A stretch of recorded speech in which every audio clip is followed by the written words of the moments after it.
Alright, hello everyone, welcome to the Jasu stream for January the 21st. It is Monday today, and yeah, nothing special. We're just continuing forward with more of our Diablo 3 Necromancer run.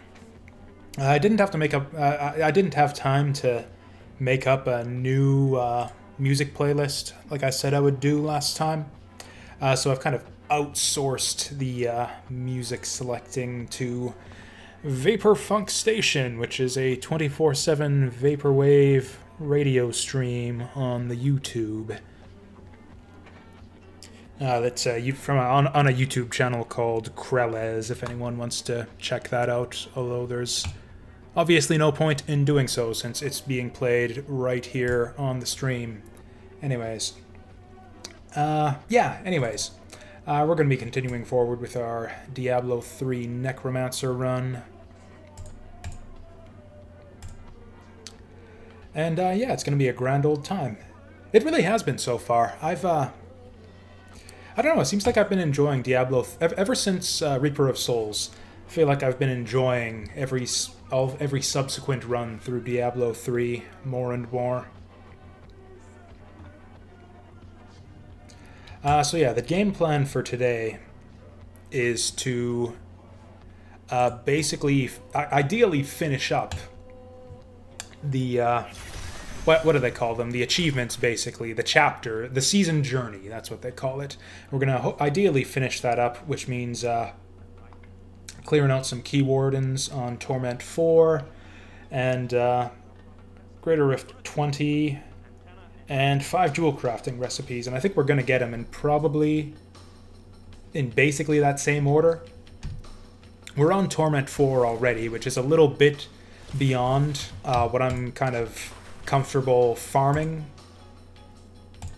for, you know, kind of just doing regular runs. We can't really clear very efficiently on Torment 4, but if it's for key wardens, then, you know, we can just do each of them once and then turn down the difficulty to something that we can clear a little bit more efficiently. Yeah, you can see it's taken way too long to get through even just these regular mobs. Not even really worth our time to mess with them, so we'll just go straight for the Key Warden.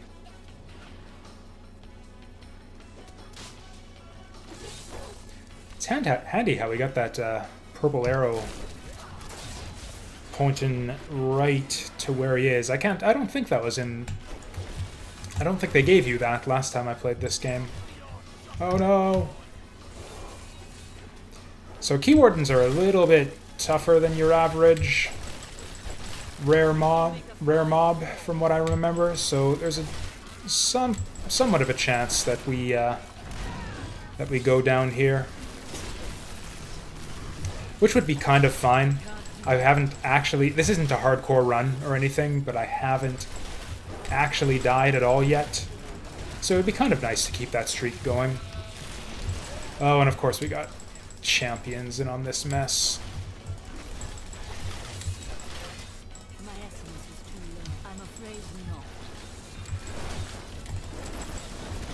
Oh god.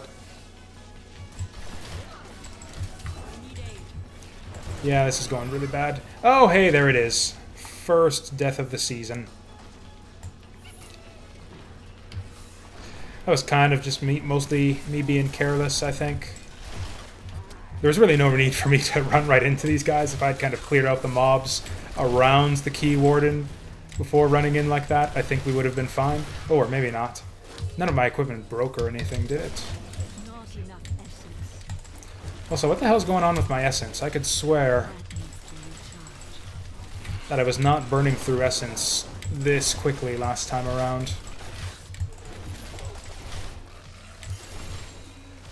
Oh, okay. We got something potentially decent for our trouble, at least. I think I still need to replace my belt slot. I think that's one of the few slots I have left that isn't a legendary or set.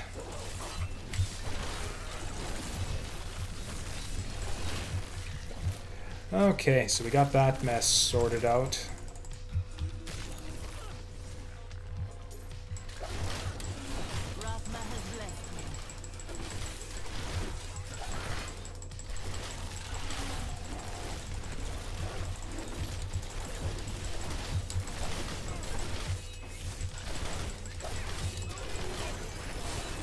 Oh, is that it?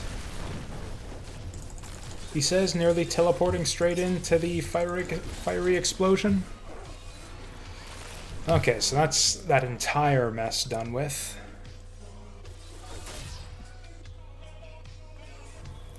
And I believe that's our first key warden.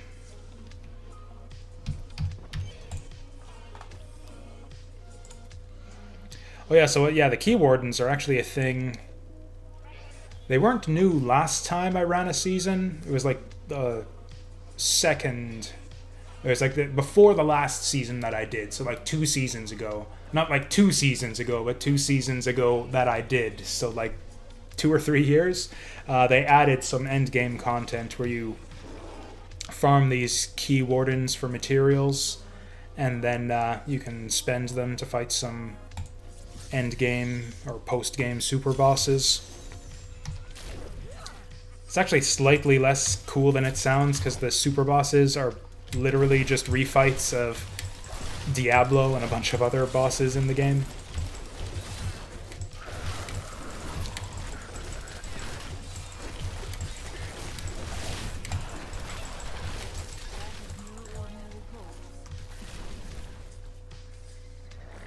Oh, hello. Oh, that's right, we want to actually take out at least one of these rare mobs to get our Bane of the Powerful going.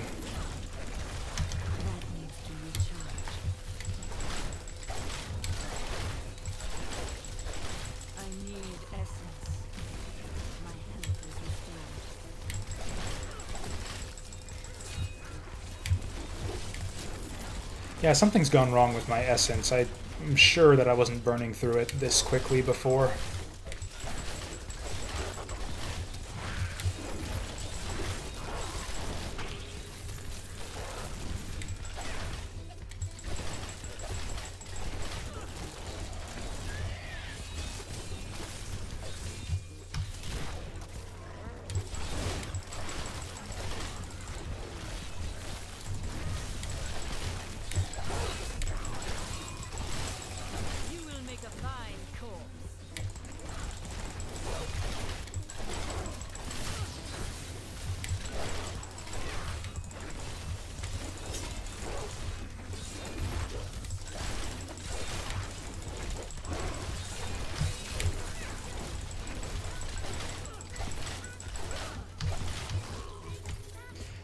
I guess not too many people have been really watching the streams lately. Maybe I should explain the build. The build isn't really a build. I don't follow guides or anything. I just kind of go with whatever's... I experiment with a bunch of different skills since I've never played the class before, and I mostly just use whatever I have the most, like the most damage bonuses for on my equipment. And right now, that's Bone Spear. We've got a legendary in our cube that gives us like 700% Bone Spear damage, but it doubles the essence cost. And that's our, yeah, best damage dealer right now, so that's what we're using. Oh my!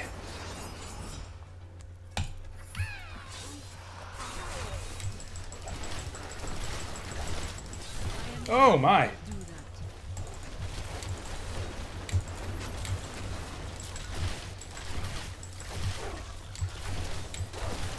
Okay, I think we want to stay the fuck away from this guy. Jesus. Oh yeah, that's right, we got the thing where we can blood dive through people for extra health.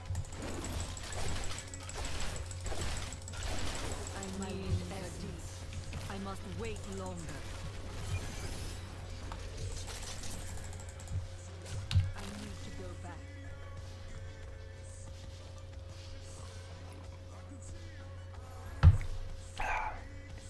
And yeah, this is going pretty swiftly, so basically we're going to do some quick key wardens, and then we're basically just going to do greater rifts for the rest of the night. I got about two or 3 hours before bed. That's pretty much usually the way I go through these seasons. I'll like binge on it for the first 2 days or so of the season, and then I kind of slow it down to maybe just a couple hours a night when I've got nothing else going on.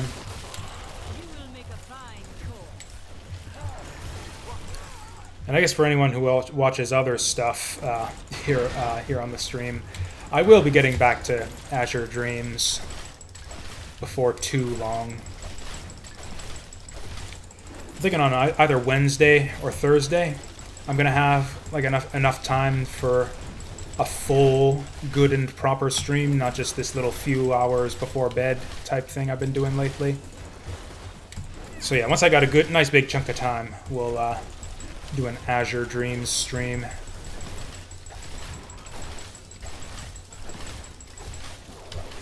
That was hardly worth the time it took to kill that frickin' guy.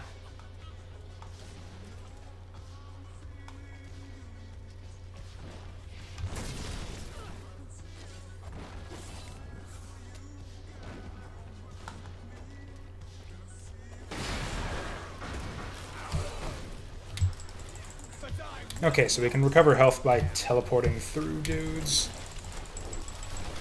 Oh, that wall's blocking my spears. That's no good. My essence is too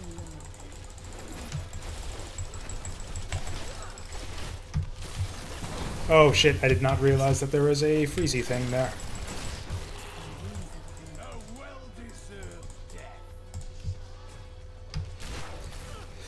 Okay, so we got our Bane up. Ideally, we would find the Key Warden, like right now.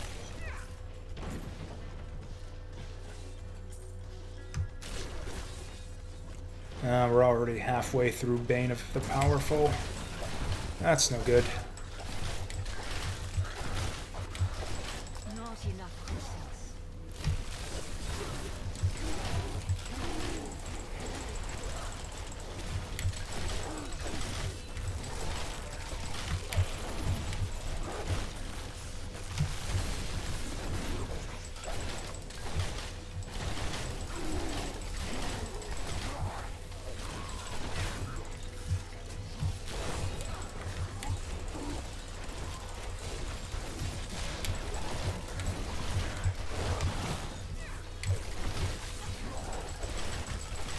Not enough essence.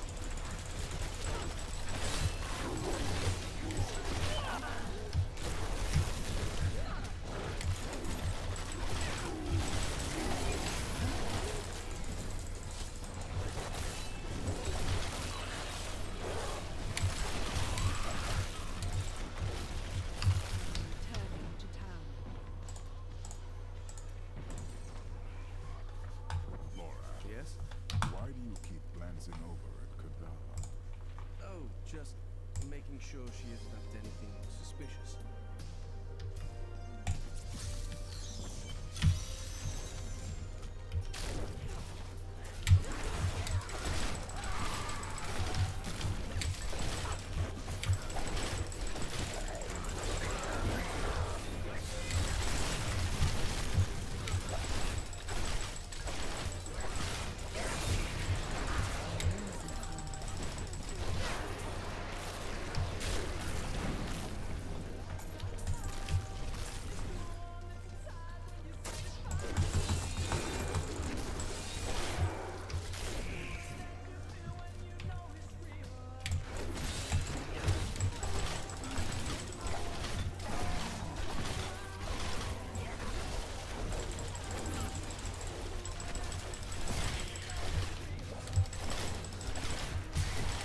Whoops, wrong button.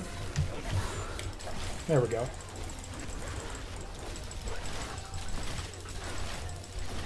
Not enough essence.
Oh yeah, we never did look at this belt here.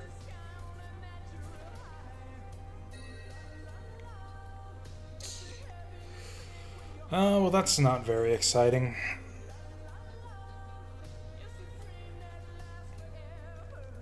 Well, it's better than... very, very slightly better than what we've got, so I guess we'll take it.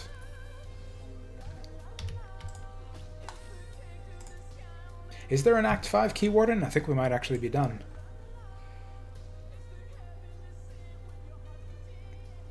Ah, 2, 3...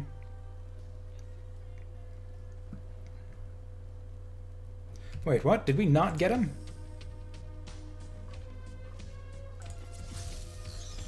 That wasn't it. That wasn't the guy.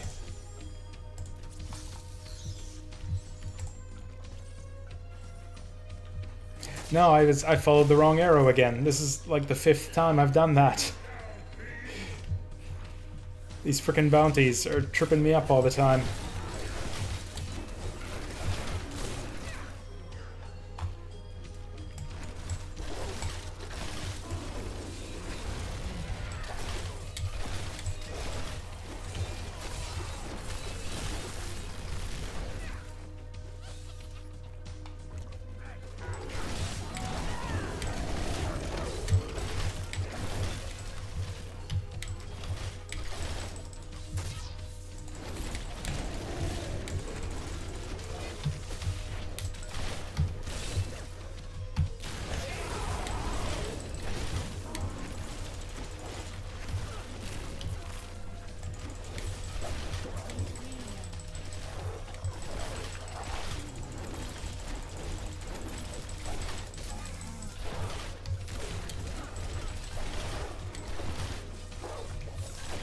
My essence is too low.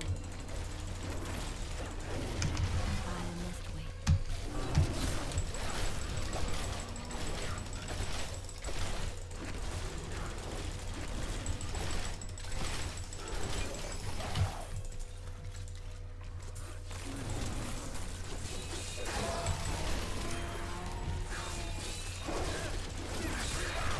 I need to go back.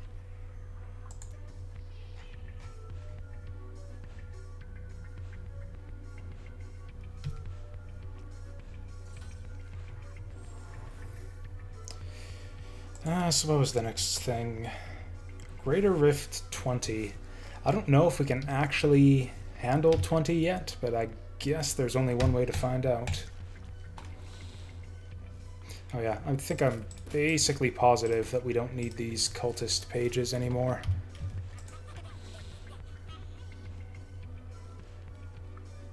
Yeah, I'm not even going to check the equipment if it's not legendary anymore, but we might be able to get some follower upgrades.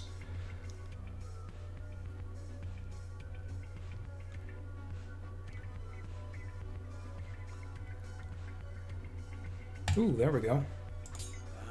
Good.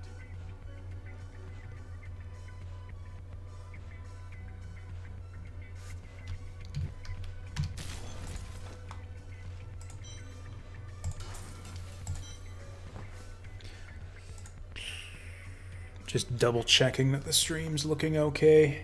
I should get in the habit of doing that before the stream starts. Like, I could have been streaming a blank screen this whole time for all I knew. I did not actually check to make sure everything was working all right at any point.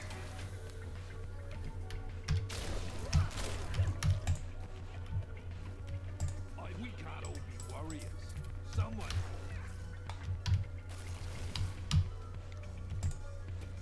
Oh, we do have a Rift Stone. Okay, so we gotta do 20, which is the highest that it'll even let us do. And then I guess we need jewel crafting recipes. I think we do bounties to get those, which isn't very exciting because I don't think we really need to do. We don't really have any other reason or incentive to be doing bounties, I don't think. Oh, we're off to a good start here. These creatures won't go down easily. My essence is too low.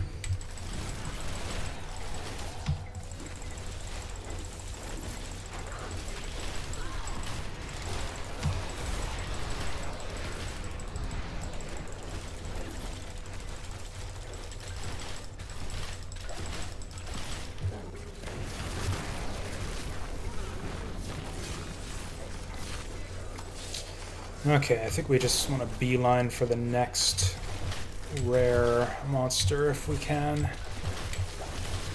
I guess we might as well chuck some spears along the way.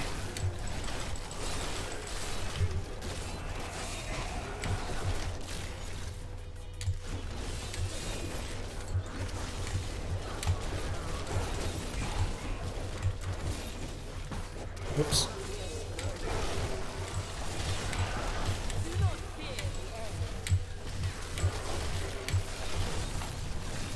Oh, that was a short one.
Oh yeah, we should get this one easy at this rate.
Where'd my TP go? There we go.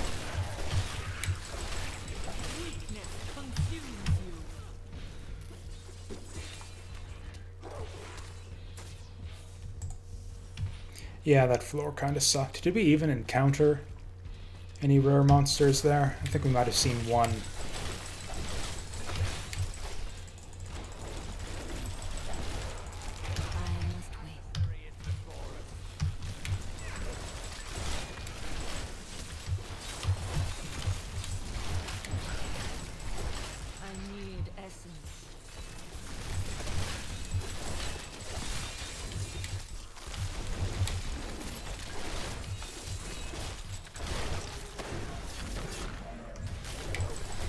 Oh, and then another one right away.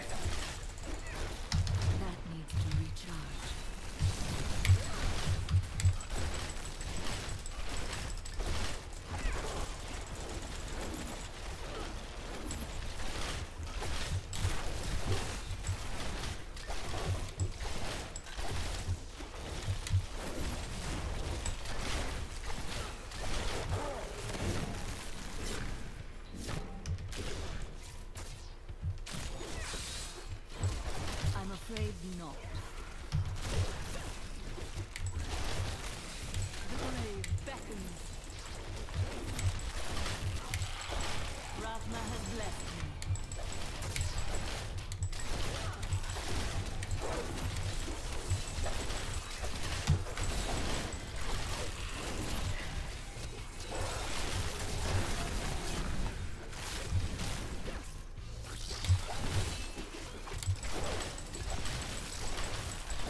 There we go, finally.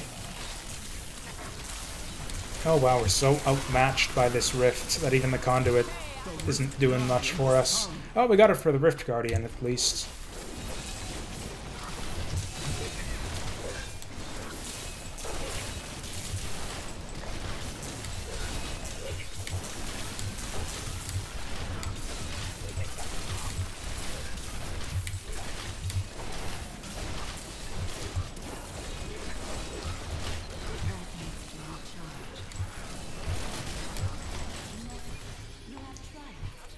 Yeah, that conduit pylon was very, very conveniently placed.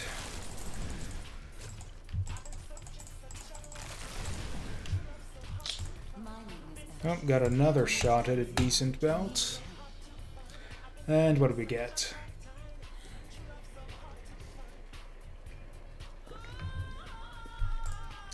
Yeah, I think we're going to keep leveling up Bane of the Powerful.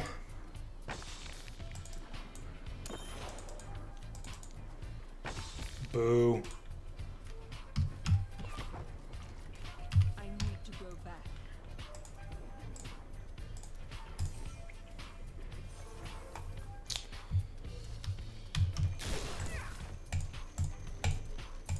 I have trained well.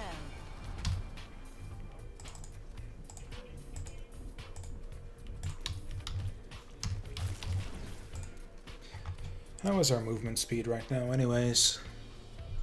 Yeah, I think it caps... Oh, it actually tells you right there. It caps at 25.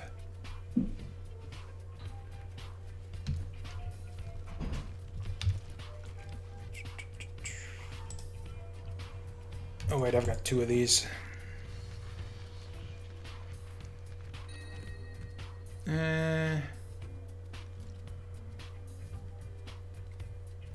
No. Super no. Ooh, that elite damage, though. We might stick that in the cube for later. We probably won't want that. We'll want to keep something that amplifies our skill damage somehow. But, you know, it's a decent ability, so we'll keep it on file.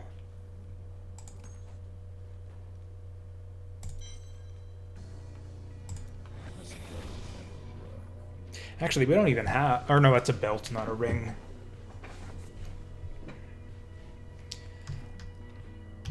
Yeah, not even gonna bother extracting that one.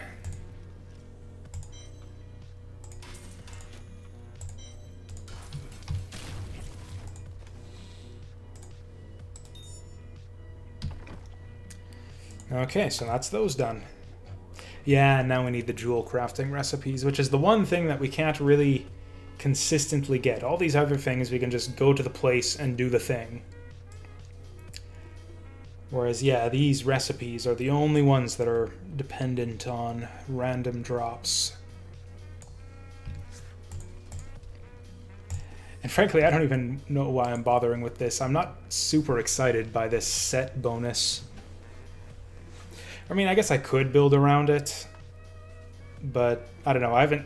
We've been kind of thinking on the opposite end of the skill tree, basically. Yeah, I haven't been using any of the skills that would synergize with this set. Well, we'll finish up Act 4, I guess.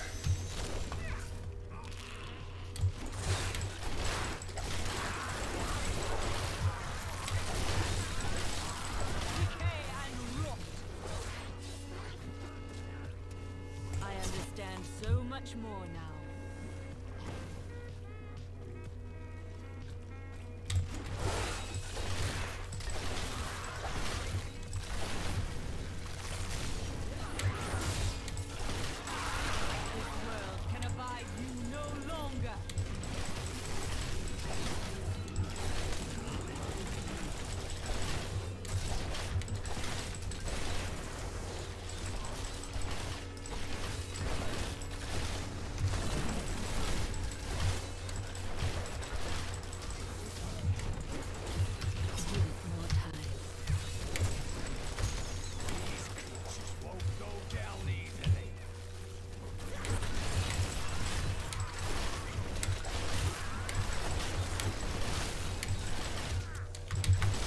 You know what? I guess I don't have to do this on Torment 4 anymore. In fact... yeah, it's not even worth finishing this chapter. We would go much, much more quickly on, like, Torment 2. Oh, fuck you guys.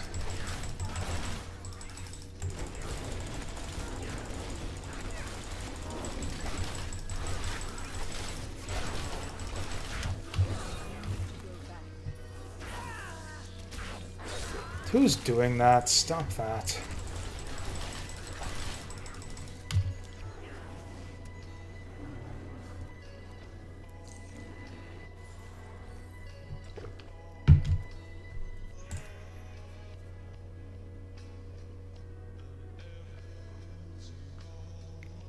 You know what? That was kind of borderline. Maybe we'll do Torment 3.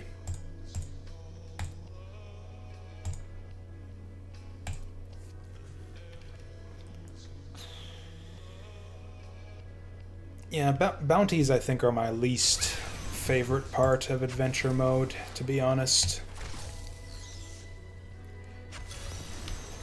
It's mainly just because they're super high variance, so sometimes it just seems like it takes forever to get your bounty done based on where your objective happens, based on how far your objective is from the waypoint. Like, some bounties are just way harder to clear, or more time-consuming to clear, I should say, than others.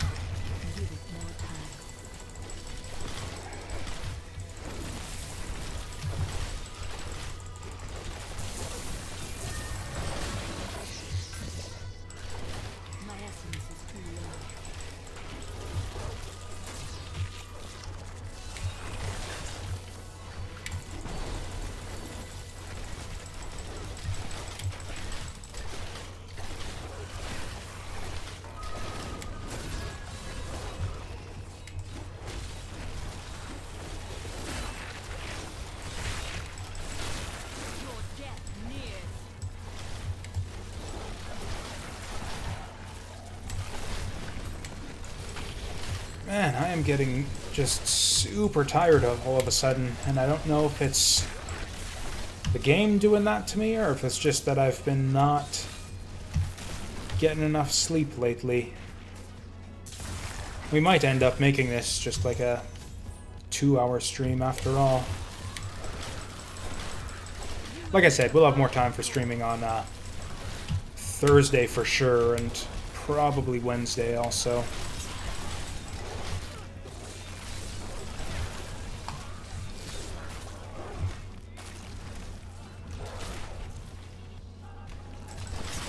Didn't actually read my objective. I thought we just needed to kill all the enemies.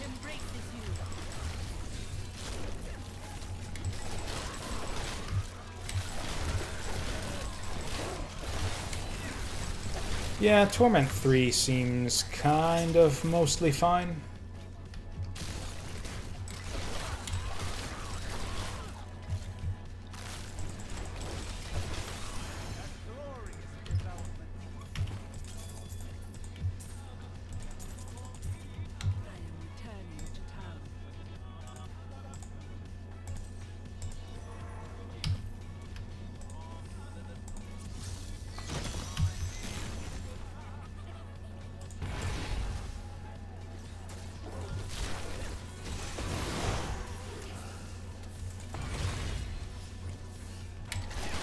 Man, like, I can actually just nod off and go right to sleep right now, right here. It actually wouldn't be the first time I've fallen asleep while playing a video game before. Honestly, I think it wouldn't be the first time I'd fallen asleep playing Diablo 3 before. It's not even really like an indictment on the game or anything, just more of an indictment of my lifestyle than anything. Like, I've fallen asleep during movies that I really liked before.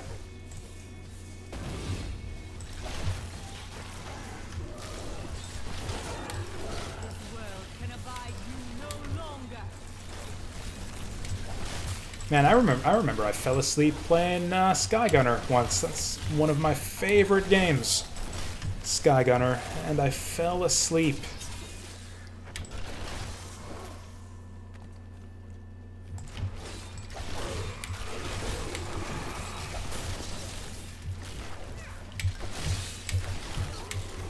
All must serve the cycle. Can't even say it was a hard day at work or anything either. Honestly, it was a very slow day at work also, and I also kind of felt sleepy throughout the whole day.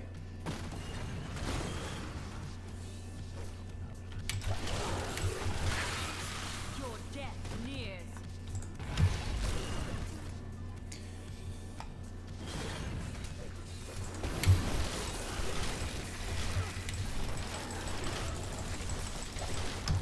That needs to recharge. Oops.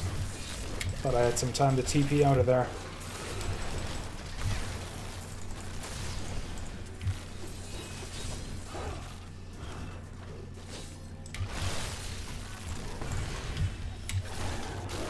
You will make a fine corpse.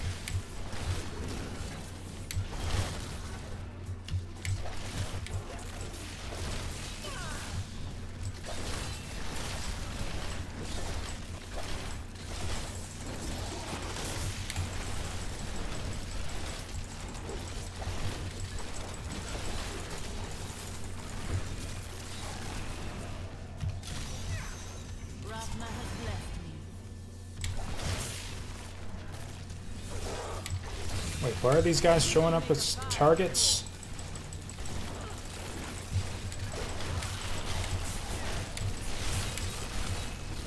Why did I suddenly get a thing to kill Skarnax and his minions?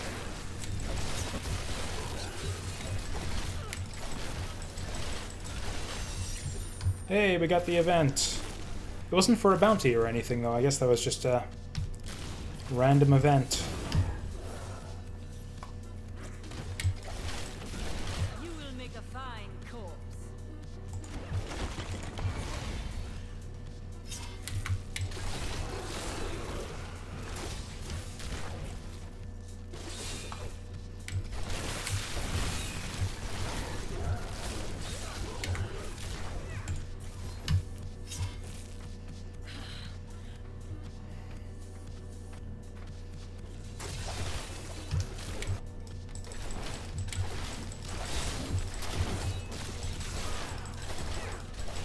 I need essence.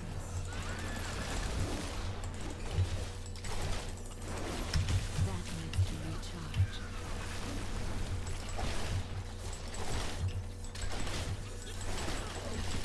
Not enough essence.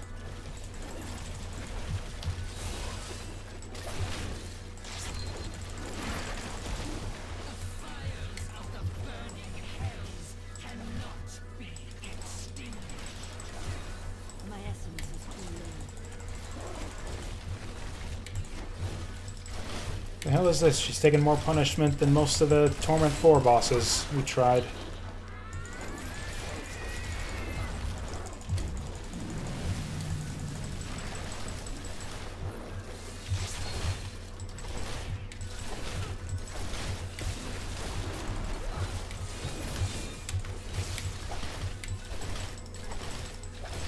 Not enough essence.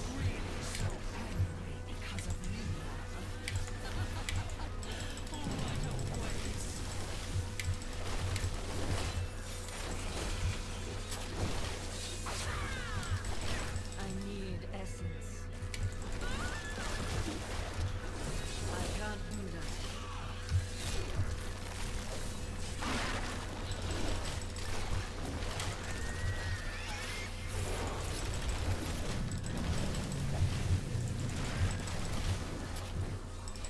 Jesus, when the hell did Adria get so freaking tough? This is the hardest boss we have seen so far on any Torment level.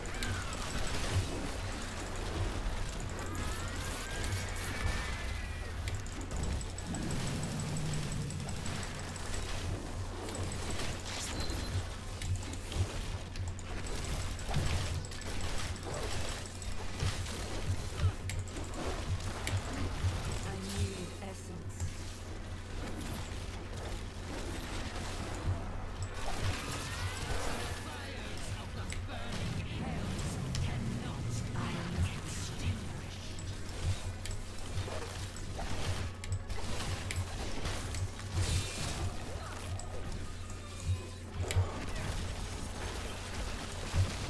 Whoa! Wait longer.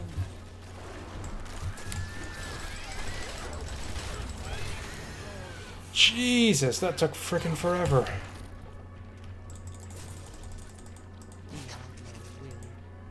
am returning to town.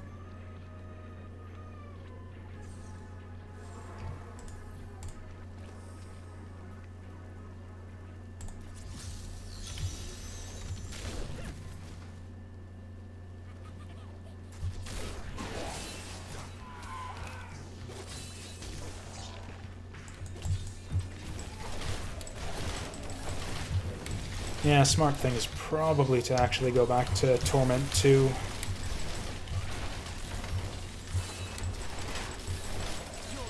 My essence is too low. I mean, we did kind of basically skip Torment 2 farming. It's like we did one Nephilim Rift on Torment 2, didn't actually get any new equipment or upgrades, and then went straight to Torment 4 because of the season journey.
That needs to recharge.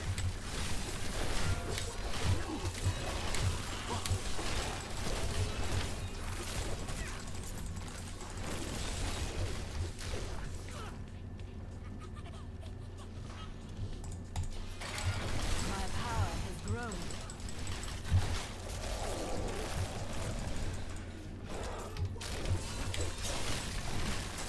Your death nears.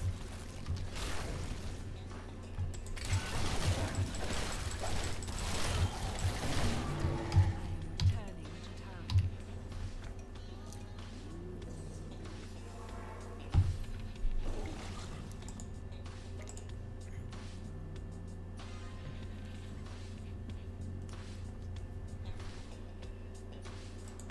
Let's turn up the music a bit, since I'm not saying anything anyways tonight.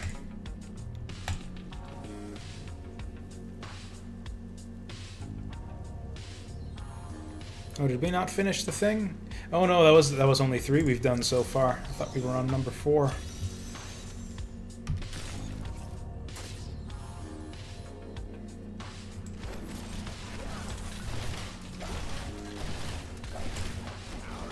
That needs to recharge.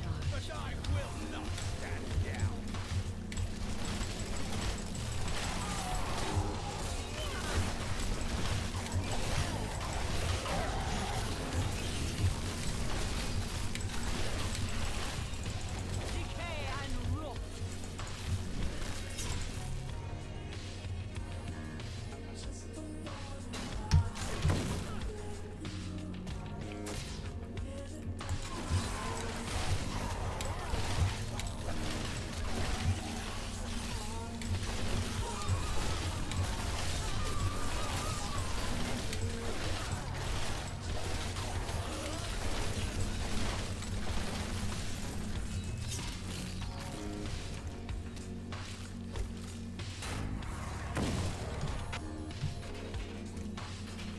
You know, I still think this does less damage than the other bone spears.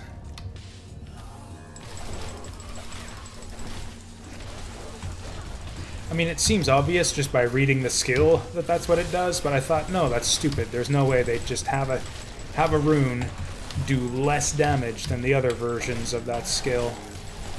But yeah, that's what it seems to do. It's like you're trading off damage for AoE, I think, with this one. Which is fine on the lower difficulties when you're one-shotting everything all the time. But I don't think it's really going to cut it anymore. What else have we got?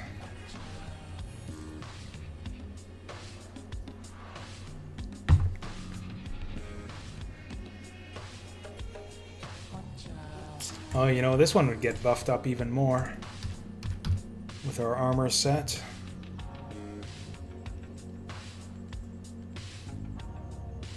Oh no, this is only for the 6-slot bonus.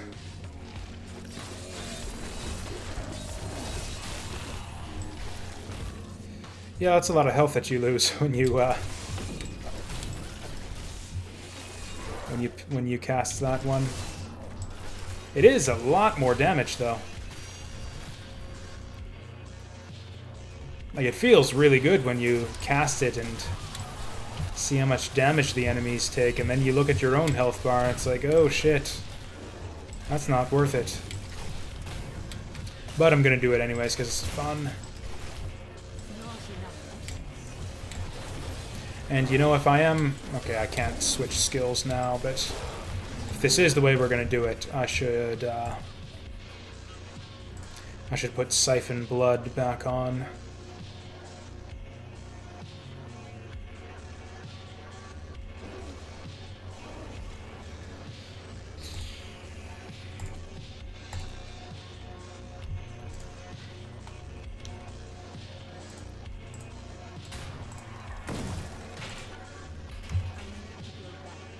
Oh, we gotta do 5 of these things.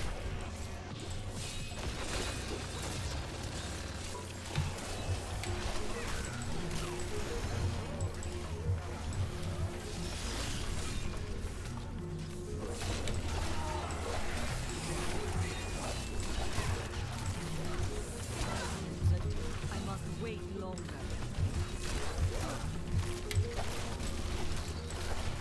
The night embraces you.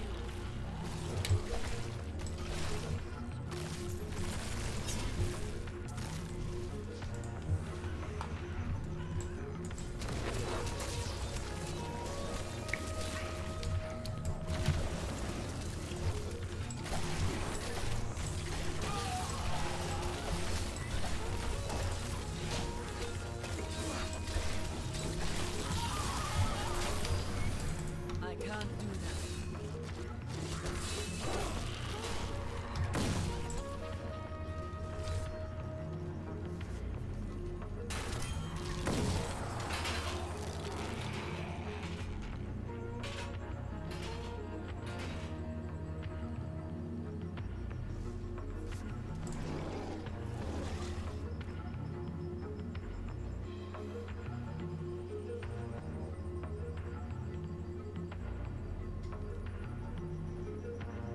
Oh, this is actually pretty good. We might want that. Increased attack speed, essence.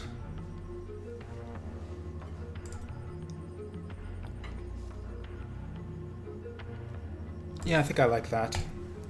Oh yeah, and then wasn't there another one that causes health globes to spawn? Because yeah, we're getting all the movement speed we need from our blood rush anyways.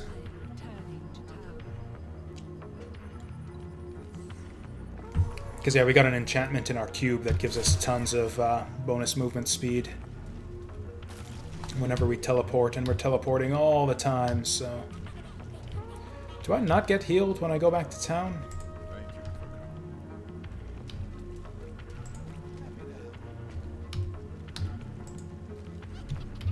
I could swear there used to be a medic or something. Oh, there he is. I can't remember the last time I had to visit the healing post in town, but there it is. Ooh, another upgrade. Seems to like them daggers for some reason. just all of the good weapons for our followers seem to have been daggers so far.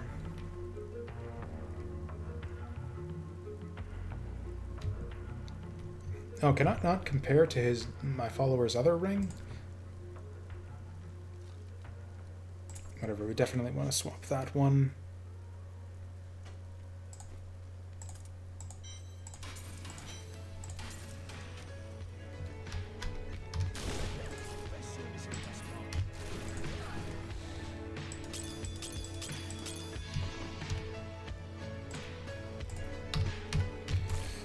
And I think we got one more. Okay, and we changed up our skills a bit, so let's see how this goes. Oh, I think that was a real goblin.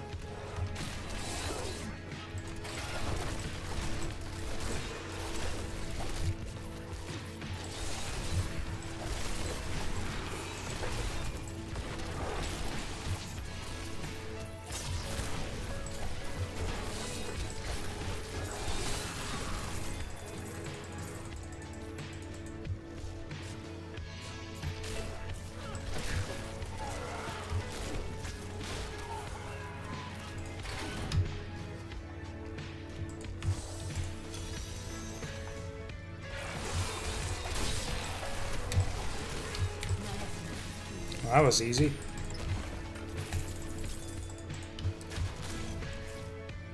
Usually I fail those chests, to be honest.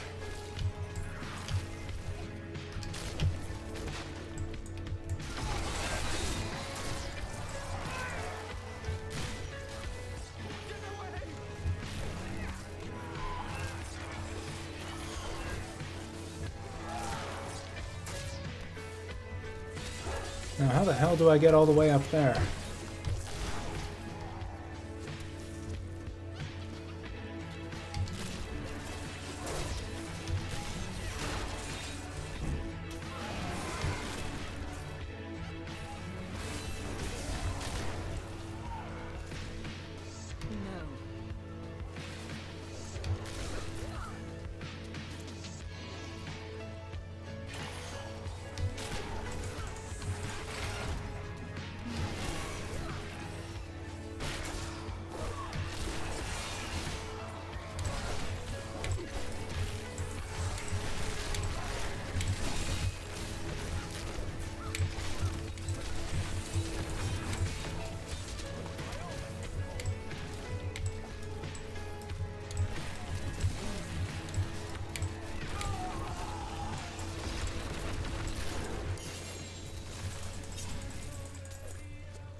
Ah, what the hell.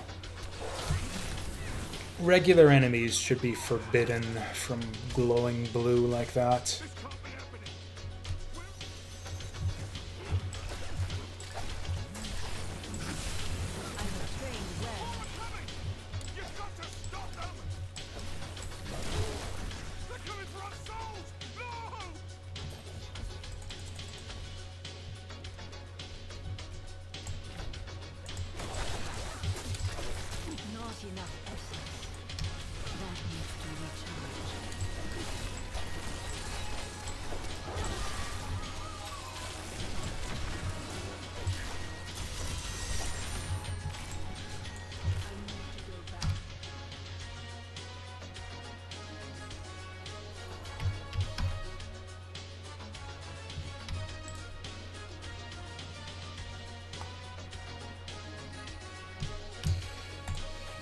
Okay, how many gem crafting recipes?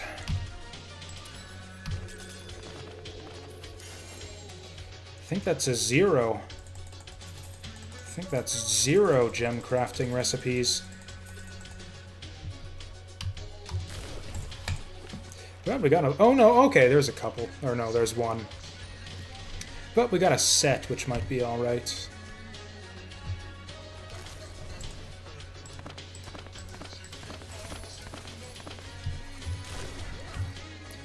So I guess at a rate of 1 gem recipe on average, we're pretty much going to have to do all 5 acts. Which could get a bit boring, but hey, if we're going to do boring stuff, I think tonight, where I'm basically half asleep, is the best time to do it.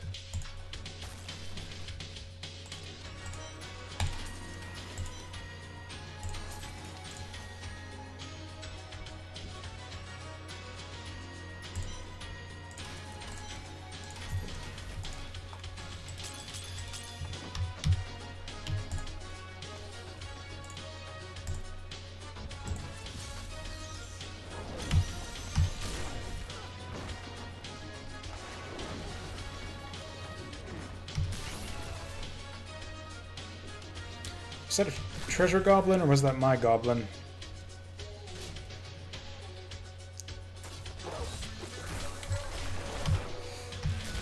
I think that was just my goblin being a nuisance again. Nope, there it is again in the same area. There you are.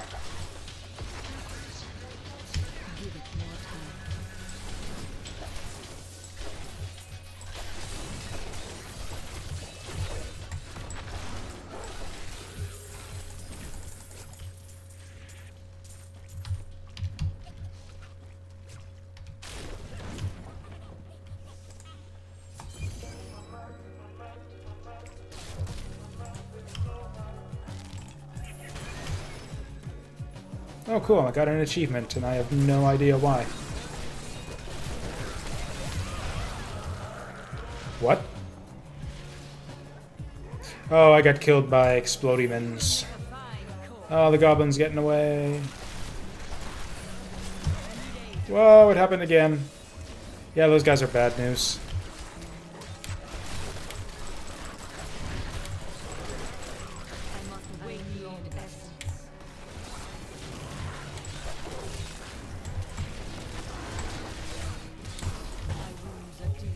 Oh, come on, I was, like, hit by that one before I could even see it.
I am returning to town.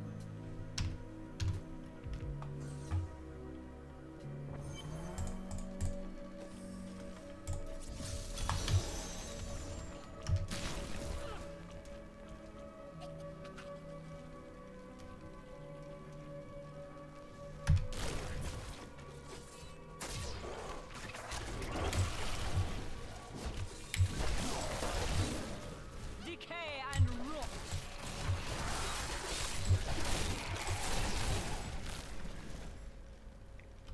Okay, how did this passive work again? Katsume has a chance to spawn a health globe. I would really like to know what precisely that chance is.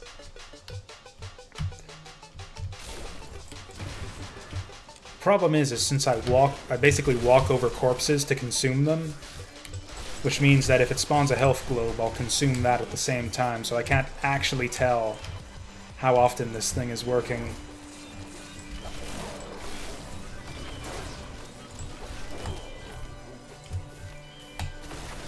Need to feast on my enemies more often.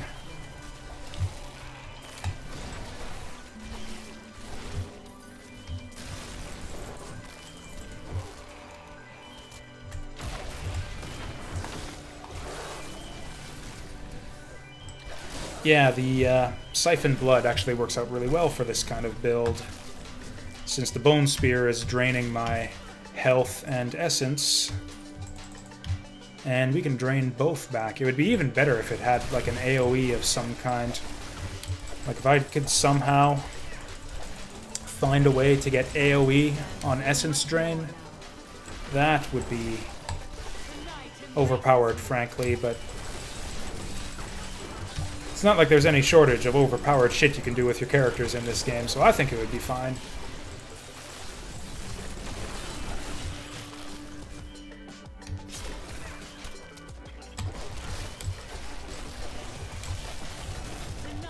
I don't even know where the tier ranking is as far as class strength at this point. I used to pay attention to that stuff. Like in previous seasons,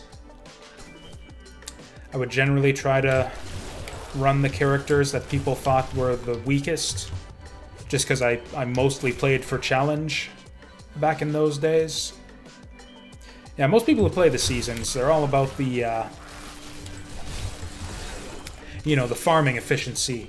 It's like, how quickly can you get from 0 to 70? How quickly can you finish the season journey and get to Greater Rift 70 or 100 or whatever it is that you have to get to get all your season rewards.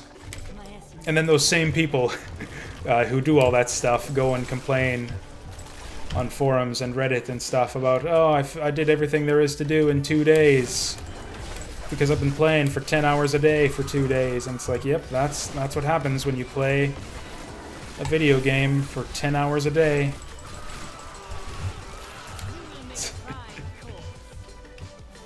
It's like I've done nothing but play this same video game non-stop for the last 2 days, and now I'm bored of it.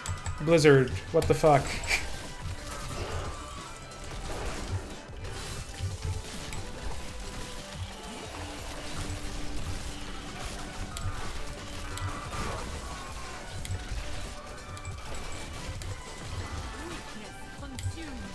Not that playing this game for challenge is any less stupid, mind you.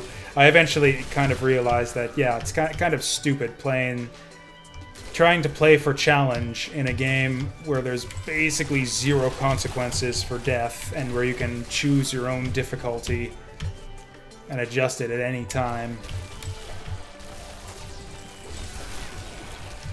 So yeah, I kind of play for efficiency to the best of my ability now, too. In fact, it wouldn't surprise me if we got through basically everything that I want to do within, I'm gonna say, like a week of playing this, which I'd be perfectly fine with. I am perfectly fine to play a week or two of Diablo 3 every year and a half or so and have fun with it for a week. Have fun with it for a week and a half every year and a half. I mean, that's good value for a game that I paid like $60 for like 6 years ago.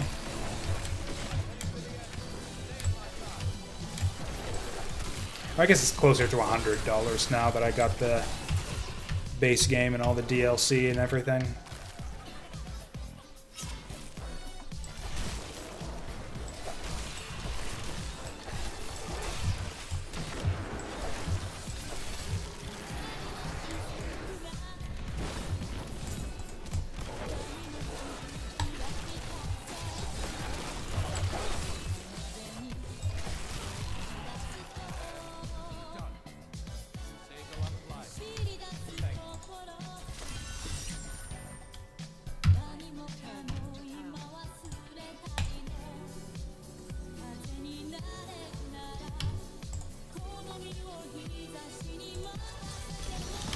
Windy summer.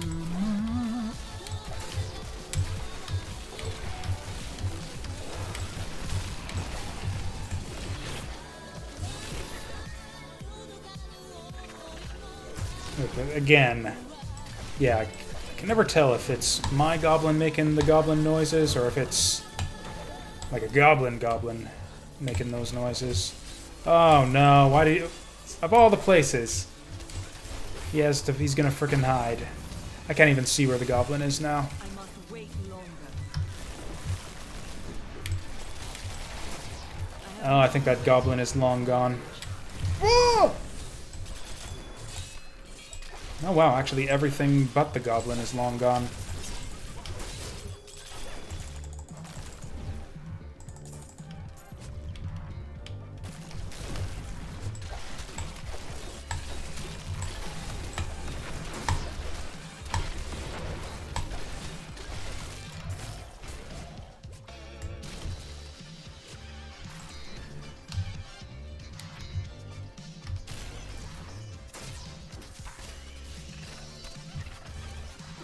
Is that another goblin?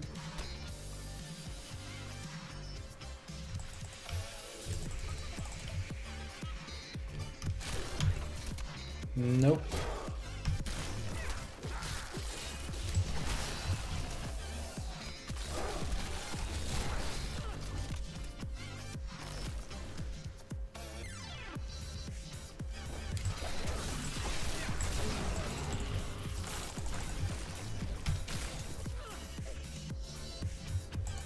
I don't care. You just lay there and die.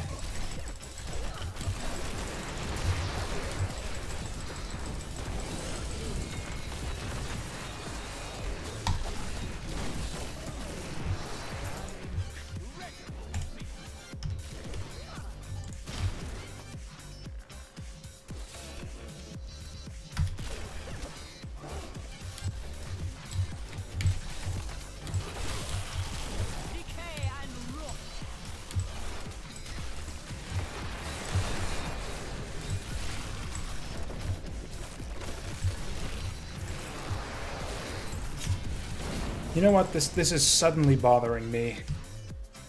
But in general, when it comes to like HUD display stuff, I like having as much information as possible. But reflecting on it now,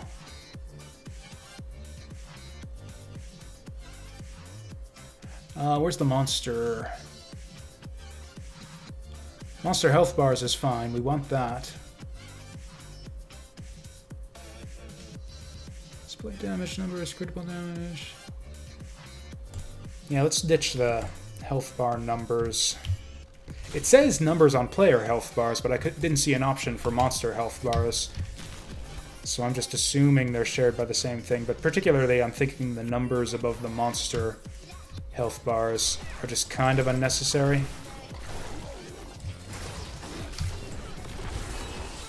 Yeah, that looks much better.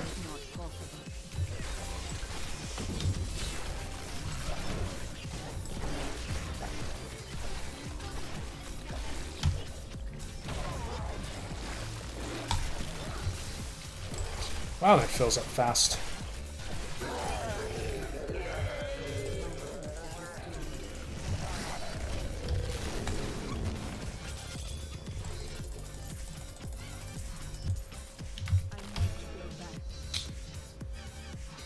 Probably should clear up the inventory now. Or I can check and see if any of these are good for my follower.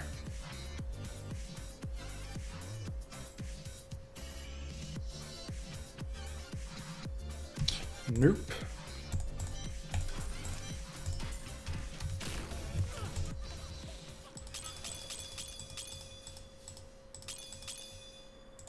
Why did these get moved over here?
Man, compare the amount of time it took us to clear that bounty to the amount of time it took us to get the one before that. Part of it, I guess, is just me fucking around with monsters more than is really necessary.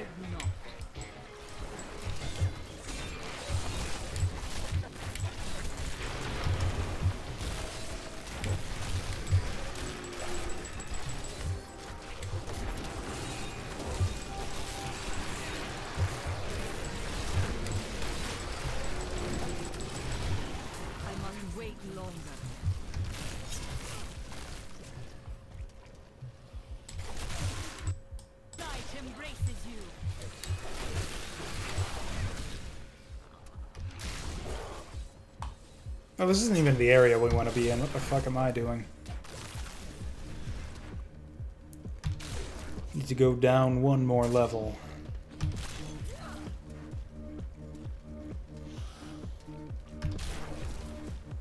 I'm afraid not.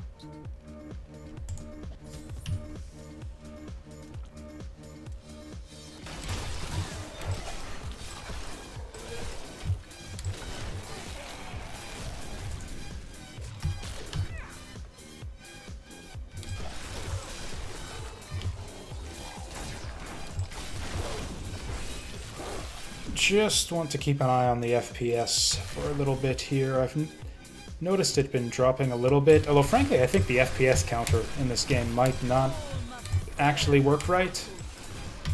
I'm almost positive that I've noticed occasional FPS drops, but when I bring up the FPS counter it still says it's locked at 60.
Okay. How about 2 gem recipes this time, huh? Oh yeah, I didn't even check out the, Come on. That was a... Okay, this is a bad place. It looks like I'm being stupid, but no, if you take it even just a pixel off of that plan, puts you on the, on the teleporter. There we go. Actually, I think it might be fixed, that you just get, yeah, 6 blacksmith recipes and 1 gemsmith recipe. Because I think that's what we've gotten every time.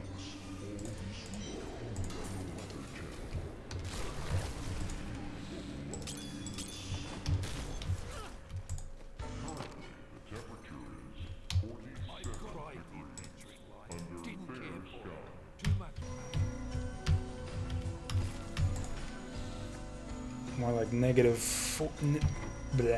more like negative 47 degrees. God, the weather's been shitty lately. Maybe that explains why I've been so lethargic lately, too.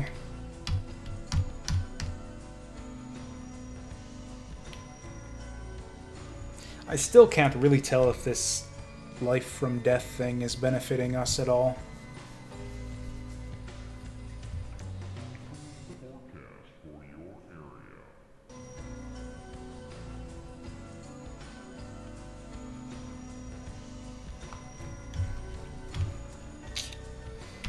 Oh yeah, I was gonna check out those sets. What did we get?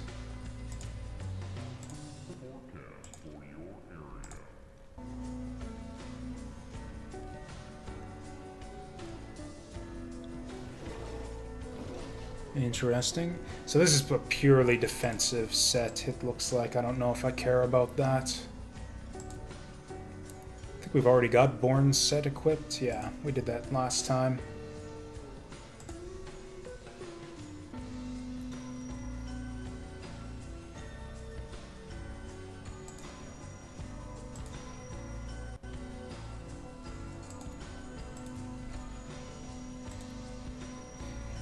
Yeah, Ashiara's set doesn't look super exciting, although we do have... I guess it's 2 slots. Oh, except one of them's a ring slot, so yeah, we aren't really going to be able to craft a replacement for that, I think. Yeah, we don't have any set rings.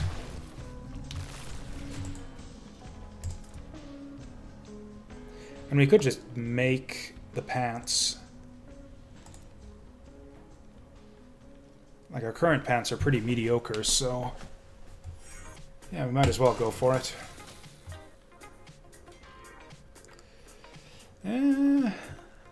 We could... and then we could re-roll the life regen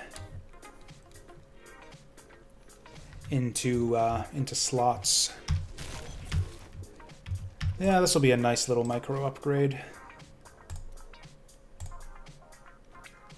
Assuming, you know, we actually get the slots.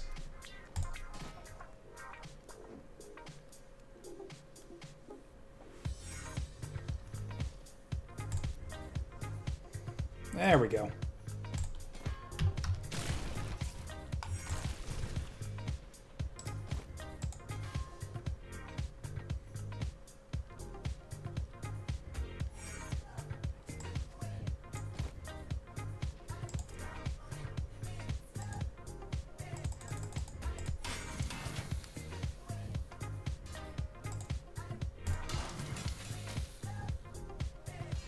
Why did I do that? I need 3 of these.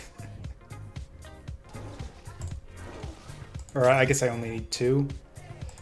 Even so...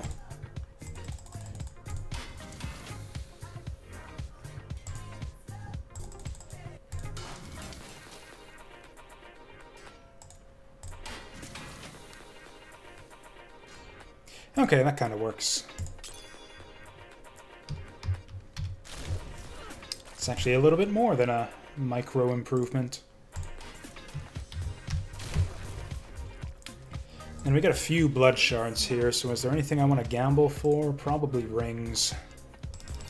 That is too expensive. Always changes.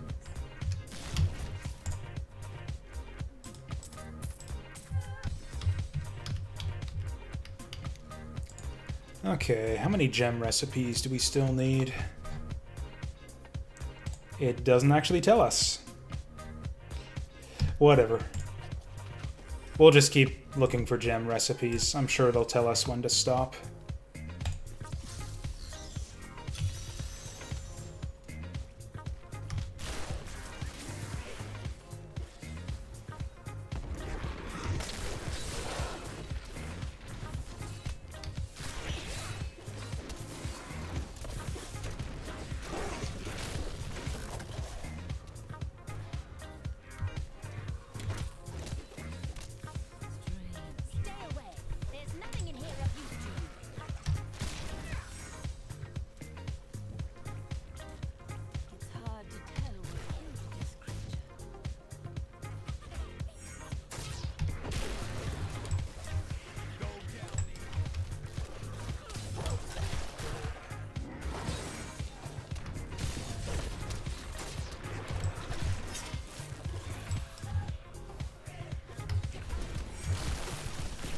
No, I don't want to fight this guy again. Oh, there we go.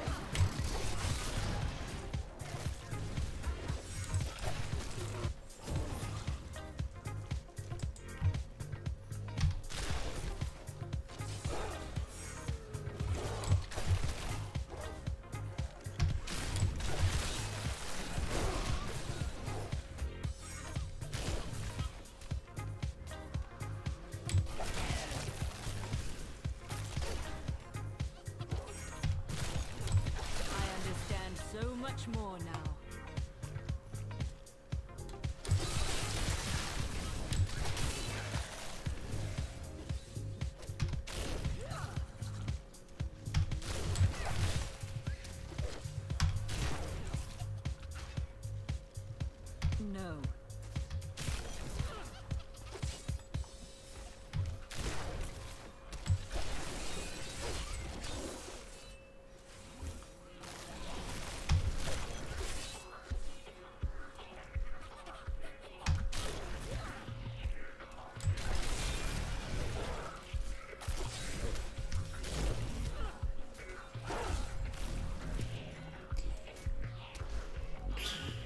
Jesus, this is a long-ass dungeon. Then we gotta do another floor after this? Christ. See, this is exactly the sort of thing I'm talking about when I say that I don't like doing bounties. Turning to town.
Okay, where the hell are they hiding 75 monsters in this tiny little mansion here?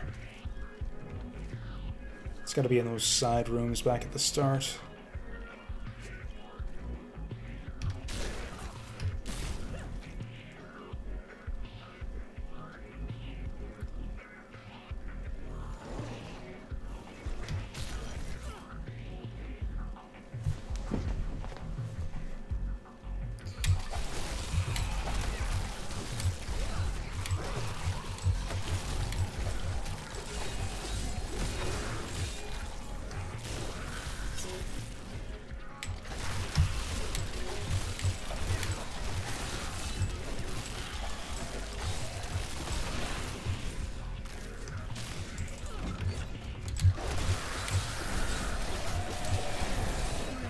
Huh.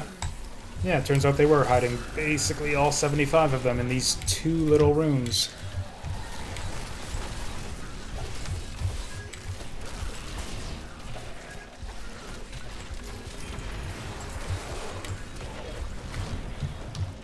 That is not possible. Turning to town.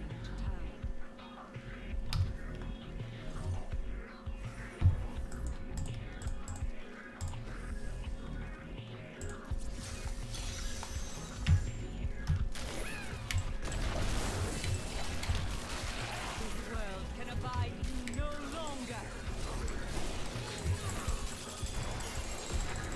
Hey, potion! That is our first one of those.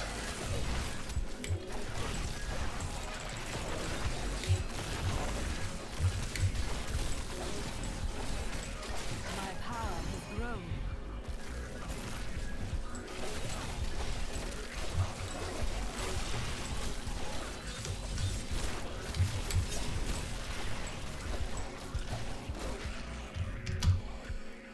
Okay, what kind of potion we got?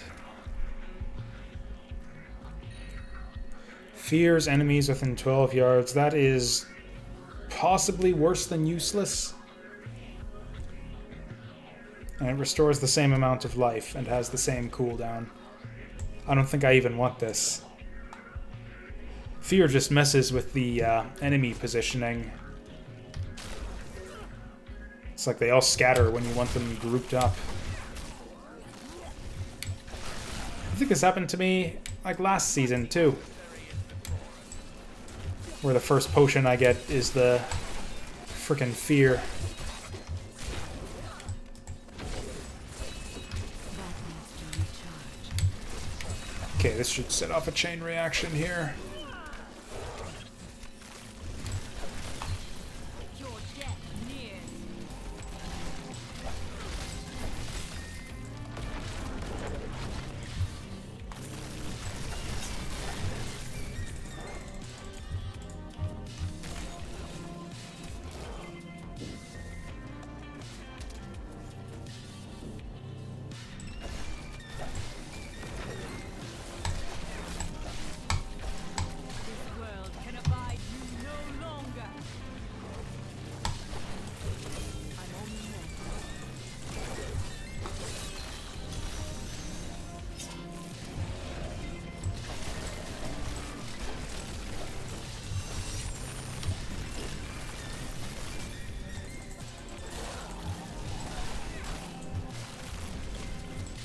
What's with the purple arrow? I thought the key warden was somewhere else.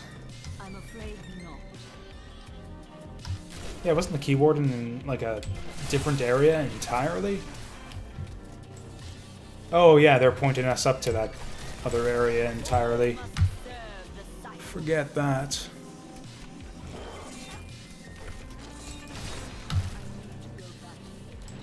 Actually, might as well keep the massacre going.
Oh, hey there, Basil. Yeah, it's my fault that you haven't seen me in a while. I have not been streaming over the holiday season, and actually most of the new year, too. Just various stuff. Busy with work, it being, you know, retail holiday season and stuff.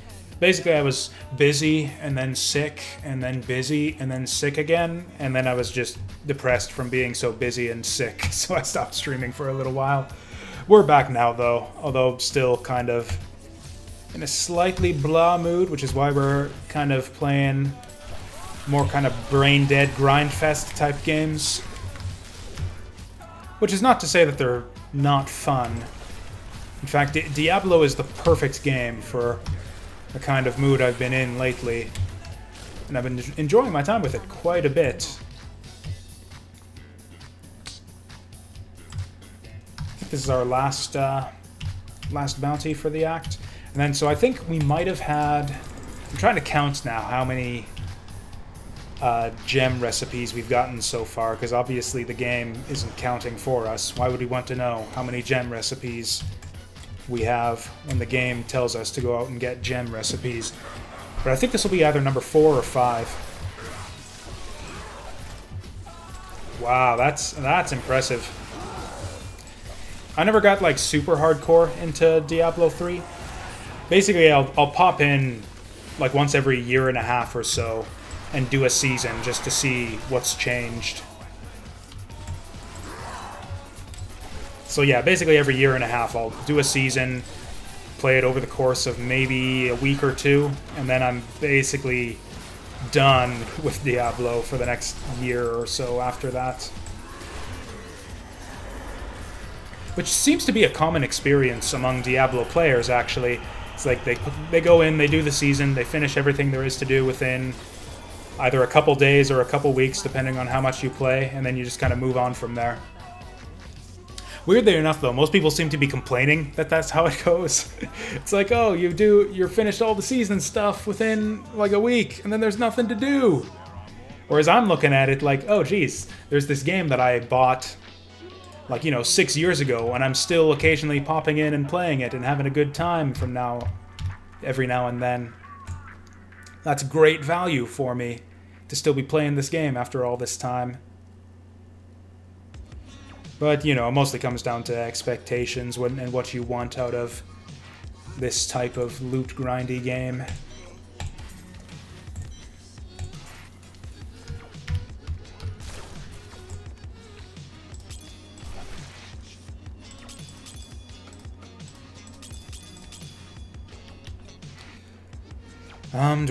Do I even want the sphere potion?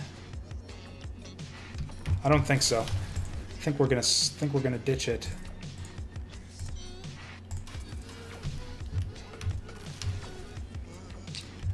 Oh right, so yeah, now that we cleared up the inventory.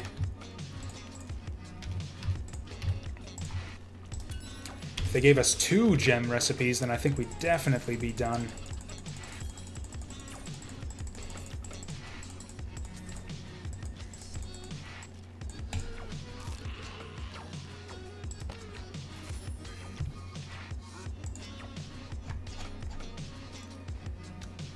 Still haven't finished it, so I guess that means we gotta do one more. Hallowed Defenders, I think... Hallowed sounds... You could go either way with that. It sounds like it could be like Monk or Crusader-ish, but it could also be Necromancer-ish. What is the Hallowed set? Apparently so worthless that it doesn't even show up.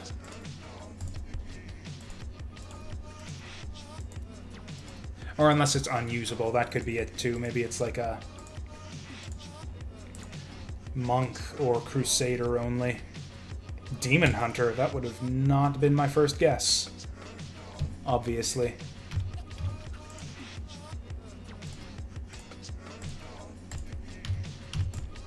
Yeah, one other cool thing too is that the new class and everything. I kind of scoffed at the Necromancer DLC when it first came out. I thought it was too expensive for what it gives you. Like, if you look at the value proposition, it's like, you know, buying basic, but just buying Diablo 3 on its own gets you 5 classes and like the entire campaign and just tons of stuff. And then you're paying like a third of that price for 1 new class. And it's like, get out of town. But I didn't feel like, but I'd already done ladders with all of the other classes other than Barbarian, which I didn't really feel like playing. So I figured, okay, I'll try Necromancer. And I've actually been really enjoying Necromancer so far. Seems like one of the more fun classes. I think the most fun class before this was Monk for me, followed by Demon Hunter. And then I think probably Witch Doctor was my least favorite. Witch Doctor or Barbarian. Crusader was really fun too.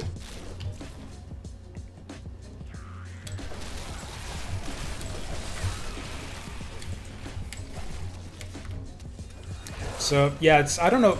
It seems like I remember a long time back they were messing around with the skill balance a lot. That was the thing. It's like, oh, the skills. There's this massive power disparity between the different skills, and the class balance is all out of whack. So every patch they were constantly adjusting and tweaking the way that all of the numbers on all of the skills. Sometimes massively, where you'd see a skill, it's like yeah, this skill. Normally the high cooldown skills, where you'd see like the monks. Or like the Barbarians, like 2-minute cooldown skills. It's like damage increase from 700% to 8,000% or something like that. Whereas this season, it seems like it's all about balancing the different sets. And it's those same kind of number tweaks where it's like, this set used to provide a 300% bonus, and now it's a 7,000% bonus. Where it's like, gee, it looks like you guys kind of messed up the balance a little bit on your first pass. But they didn't change any of the skills at all, so it sounds like they're pretty happy with the skill balance at this point in the game's life, which is promising.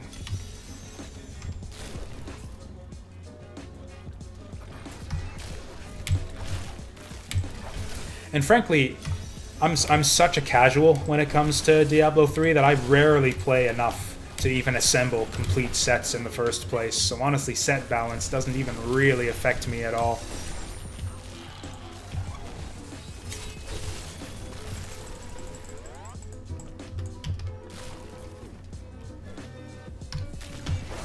Like, yeah, in fact, I think pretty much the only complete sets that I've ever assembled are the ones that they give you for free doing the seasons. That's actually the main reason why I enjoy doing seasons, is because it lets me check out some of the crazy sets and the bonuses they give you without having to grind endlessly for them.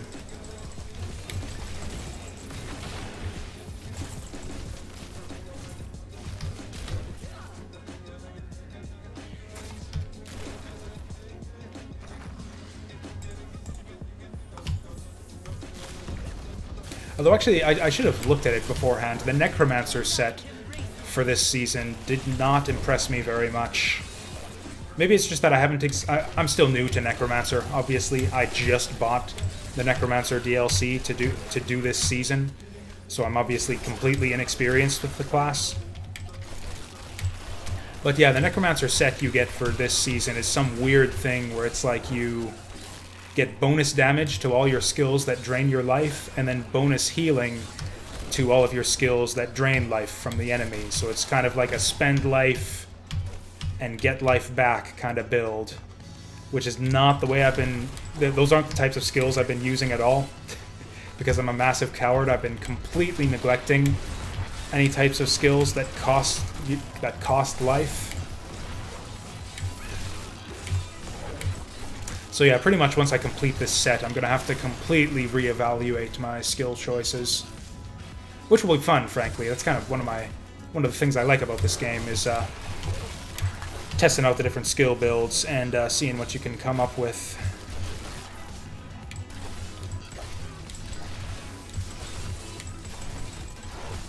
You know what? I don't even care about that guy. That guy can just mind his own business.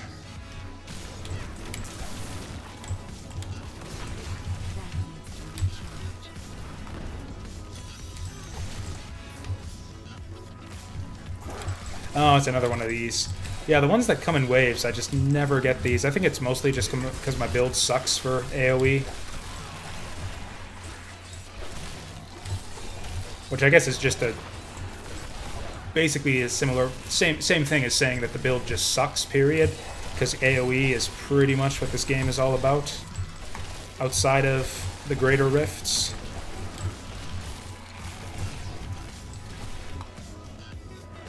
Yeah, I don't think we're gonna get this one in time either. Also, that keeps fucking happening. Yeah, I do not think it should bring up that menu when I right-click on the button.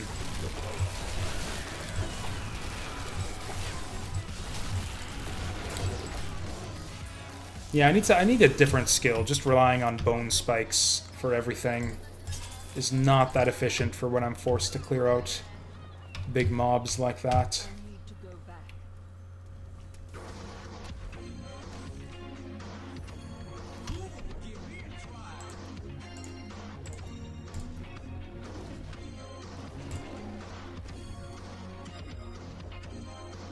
Yeah, I haven't actually been doing that many greater rifts, so I don't have a lot of options for gems right now.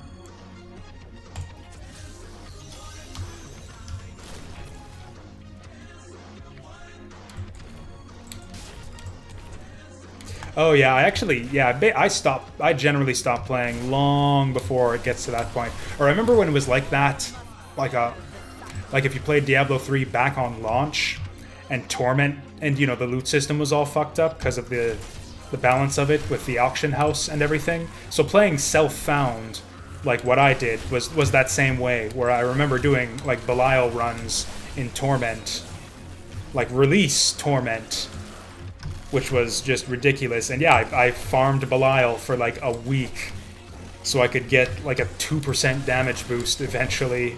It's just like, no, this is not happening.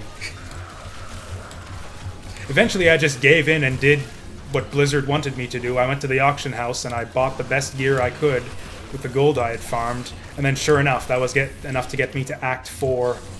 And then I eventually, and then after another week of grinding, I eventually ended up beating the game. I actually did end up beating the Torment difficulty on release.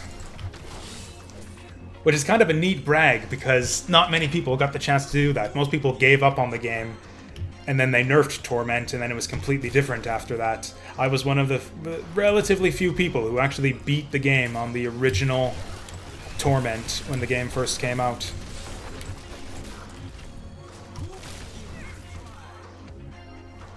Unfortunately, there's no in-game like badge or anything that you get for that, so I can't exactly prove it or anything. That was years before I started streaming and stuff too. Yeah, I remember it was actually after Act 2 for me. I remember first it was I could clear Act 2, but I couldn't beat Belial. Like, I just literally did not have the DPS, not even close. And then I eventually, like, inched my way up, one tiny little gear micro upgrade at a time. I eventually got him. And then more micro upgrades till I eventually got to the point where I could farm him. And then I hit another wall in Act 3.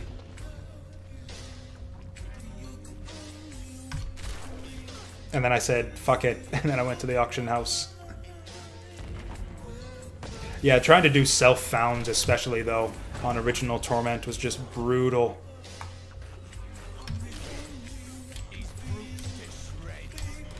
And yeah, it was the big difficulty boost in Act 2, too, I remember. Because I remember doing Act 1, it's like, wow, this is really tough. They weren't kidding when they said Torment was kind of ridiculous. And then you get to Act 2, and it's like, are you fucking kidding me? Did they playtest this shit?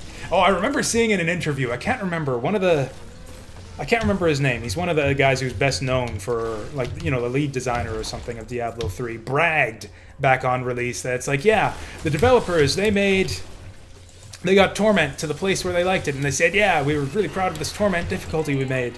We got it balanced really nicely. And he's like, good job. Now double all of the numbers.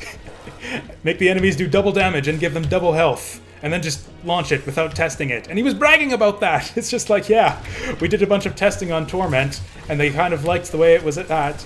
So then I just, like, doubled all the numbers and then released the game without testing it. And he was, like, bragging about it. It's like, dude, why the fuck are you saying this in public? I wish I could find that interview again, but it was really funny.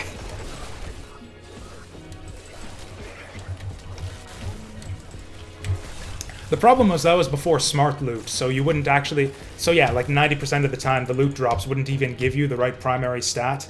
And if it did give you the right primary stat, it wouldn't give you... It was like there were like... There's a pool of a dozen different enchantments you can get. And you need 4 specific ones. So it's like there's, yeah, like 4 enchantments you want, and 8 that you don't. And you need to roll equipment that has all 4. Or in fact, it was more than a dozen, because you could get primary stats for classes that you didn't have in the days before smart loot. So it was more like 15 or 16 different things that you didn't want to see.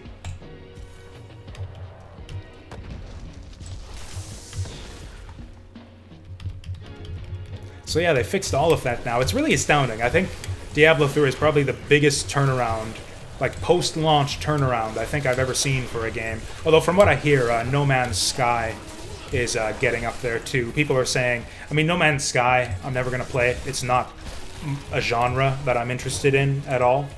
But from what I hear from people who were excited about that game and disappointed by it on launch, I've heard people saying that No Man's Sky is actually good now. But yeah, that's becoming a thing nowadays. It's kind of the new paradigm for these types of games. Like these kind of lifestyle games where you're kind of expected to just play them endlessly and just provide infinite replay value. It's like they'll release them in kind of a in various states of brokenness and incompletion, and then they just patch it after release and it eventually becomes acceptable. It's like the opposite of that old Miyamoto quote, what is it? A bad game is bad forever, but a delayed game is eventually good. That's like the complete opposite of a lot of modern design philosophy. It's just like, yeah, release it broken, and we'll eventually make it good.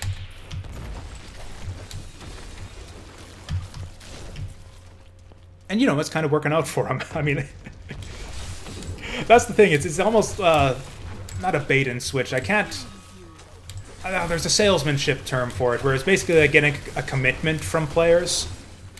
It's like you got all these people excited for your game, and you rush it out the door and kind of betray their trust. But they've all bought it already, and they're kind of invested. So they're kind of along for the ride with you at that point. Like, you've got their money, they're invested in whatever you have to do, so they'll sit up and take notice with every update that you do.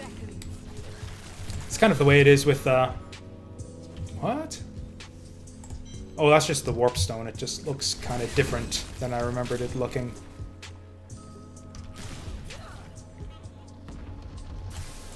It's almost like a... If anything, I actually like the early access system now, because it at least gives developers like the opportunity to be kind of honest and forthcoming about how incomplete their game is. There's other problems I have with early access, but...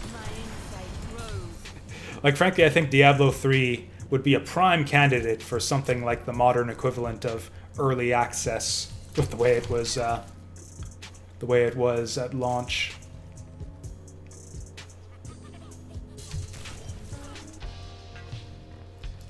The hell is with this dungeon here?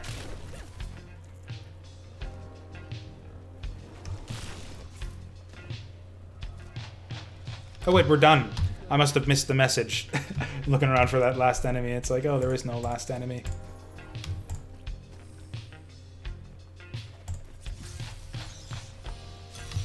I suppose you're seeking your fortune. Would you like some company? I can see Who's talking to me? you truly are. Diven the Adventurer.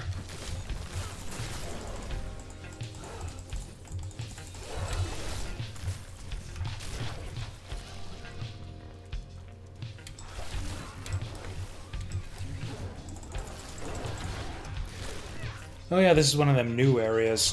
Oh yeah, that was the thing that really surprised me. I don't know if they added it in this patch or in one of the previous ones that I missed out on. But yeah, they've actually added like new areas and new enemies to the game since the last time I played. Like this Shrouded Moors place wasn't here last time I played. These vulture and werewolf enemies weren't here last time I played. So that was actually kind of a nice surprise. And again, I'm finding all... And there's... Oh yeah, there's the Darkening of Tristram event too, which apparently they do every year. I thought it was a special thing for the anniversary of Diablo, but apparently they've been doing it for the last couple years. Where you can play... Or have you played since they... Yeah, you probably have seen the Darkening of Tristram thing, where it's like they put this filter over the graphics to make it look like Diablo 1, and it's really cool. So that was another pleasant surprise. All kinds of... So yeah, I go in to do the season, and there's all kinds of pleasant surprises. It's like, oh, this is new, haven't seen this before. I'm really impressed how they're still, like, developing the game and adding stuff into it, when they really have no incentive to. It's not paid DLC or anything. So as I do when I get really into a game, I, sort of go online and read discussions to see what people are saying about the game, because I like to do that usually when I really get into a game. And I browse the subreddit and the forums for Diablo and all that, and all I see are complaints about how it's a dead game, and Blizzard has abandoned it and ripped them all off, and there's been nothing new in forever. Which is the complete opposite of my experience. So it's like, whatever. But mind you, these are all like the super hardcore fans who have been playing Diablo for like 8 hours a day every day since release and gotten themselves burned out very quickly. So yeah, I guess if you're literally expecting infinite content to the point where Diablo is the only game you play for the rest of your life, then yeah, I can see how that might get disappointing. It was just kind of a shock to me. I was having such a good time with the game. I was curious to see what other people thought of it, and it was like the complete opposite of what I think. Or no, that's right, we came from the portal.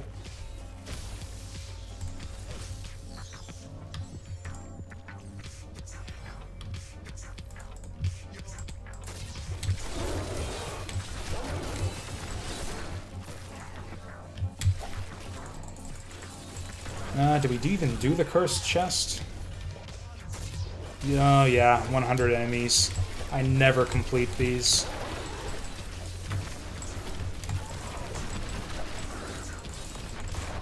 It's like, how am I supposed to fucking kill 100 enemies if you're not gonna spawn 100 enemies for me? I can't do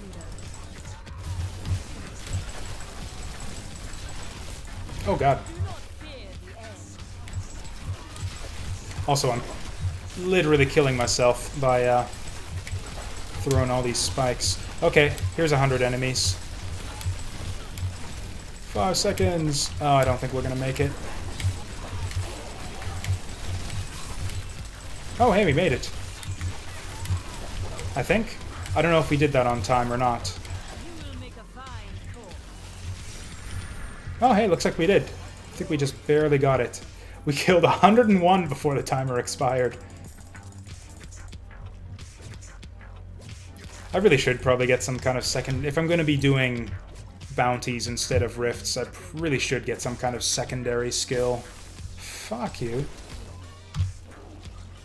Or some kind of alternate build that's better for clearing big AoE mobs and stuff rather than elites.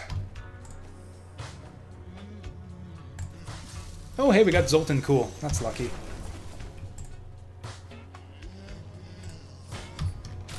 This is like the easiest bounty you can get in the whole game.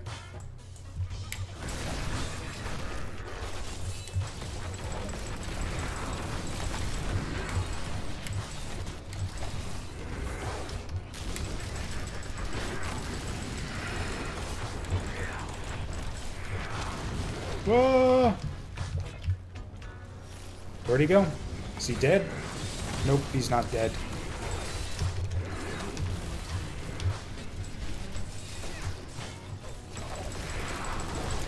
Actually, one of the things they added in this upgrade is they gave you additional armory slots, so you can have, like, you know, different sets of equipment that you toggle between. I would actually, or maybe this exists and I just haven't noticed it, but I would actually really like is a way to quickly change between sets of skills rather than having to swap them out one by one all the time. Because yeah, like I said, I don't generally play enough to collect enough different sets of equipment that more armory slots is going to be... Like, yeah, this thing here, I don't use this at all. I have never had enough equipment to where enough good equipment to where it's worth switching between different sets. Whereas something like this for skills... Okay, via the chest?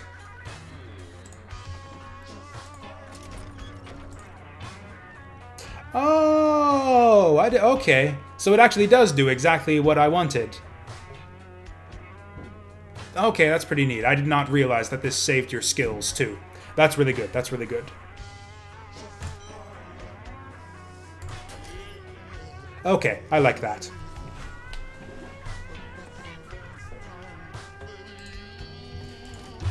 Okay, but yeah, in the meantime, we've finished this up. So this, if I've been counting correctly, this should be our last... There we go. Season journey complete.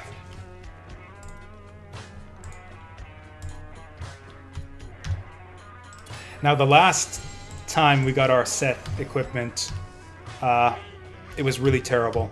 We got really terrible rolls on all of the season set items.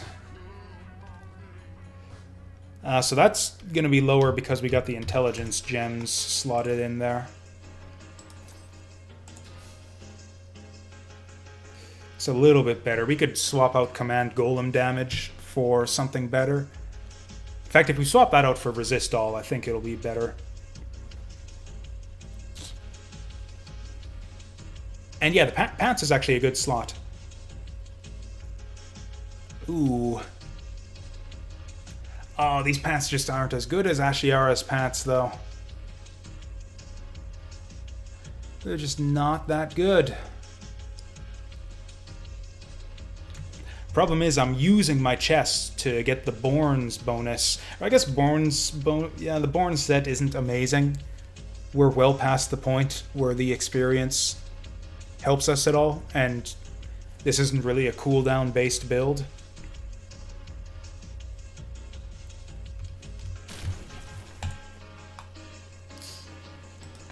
So yeah, I guess we can... Because yeah, that's right, because of the bonus this season, everybody gets a free Royal Ring. Basically, everybody gets for free the Ring of Royal Grandeur effect. So I only need 5 items to get the full set bonus, so I think we'll just do that. and see what we can come up with for a skill build. Okay, so we're going to swap command golem damage for... Oh, can we not get resist all? Whatever, armor or life would be fine. Like 559 armor? Okay, that's enough of an improvement for me. Now, how many topaz can we combine?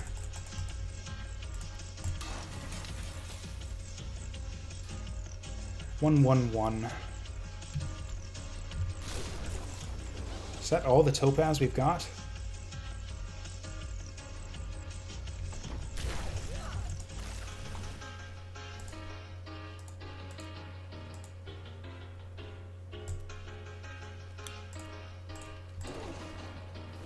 What's the right way to do this? Yeah, I think we'll just upgrade all of these. Right, we upgrade all of these and then we have one of each.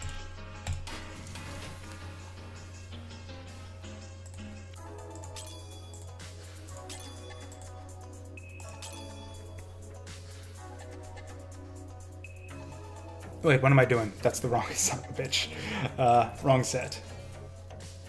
Okay, we put this guy on.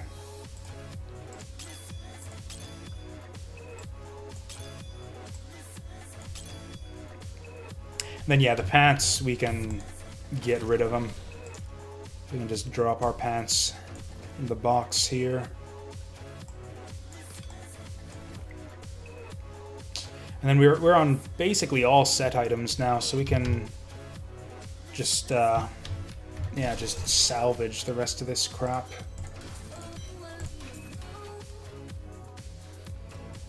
Do I even bother keeping Born's Frozen Soul? I don't think so. We can always make a new one. Yeah, we'll just salvage this. Oh yeah, and what is this even?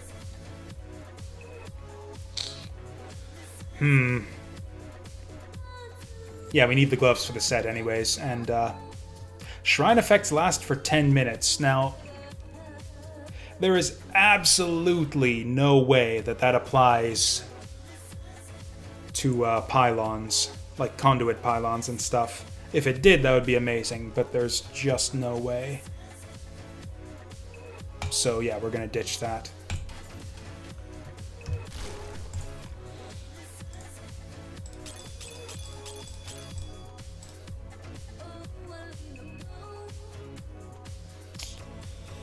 Okay, so if you look at the set... Wait, what? Do we not have 5 equipped? Oh, that's right, we took off the shoulders. We only had 3 equipped because we were using the, yeah, that effect already. And these shoulders are really bad.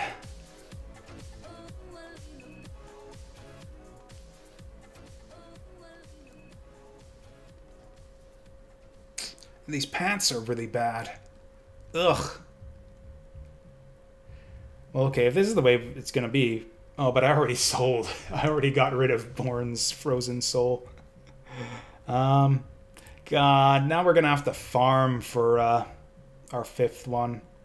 Or I don't know, is it worth losing all of these defensive stats? Just so that... Okay, life-spending abilities increased by 3,800% damage. That's a pretty large damage increase.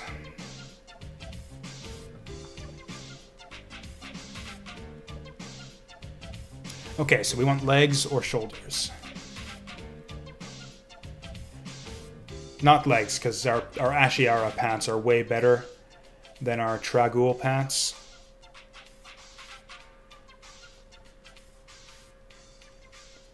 Oh, that's why it's so much better. It's ancient. Did we just get lucky there? Okay, so we just randomly got lucky. I think that's our first ancient item. I forgot that. Oh no, we got ancient bracers too. I forgot that was even a thing. Because yeah, that was a thing that they added in one of the previous seasons. where it's like now it's not just legendaries and sets. You can get ancient legendaries and sets now, and now you can also get primal ancients and legendaries. I don't think I've even seen one of those. I think they had just added them the last season that I played. But anyways, so we're going to want to gamble for shoulders from now on, looking for that last part of our set.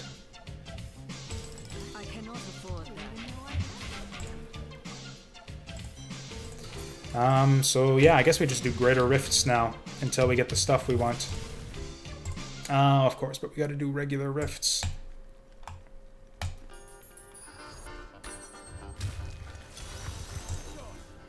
I was all excited to try and figure out a way to use this new set too. Of course we roll just absolute garbage stats on them.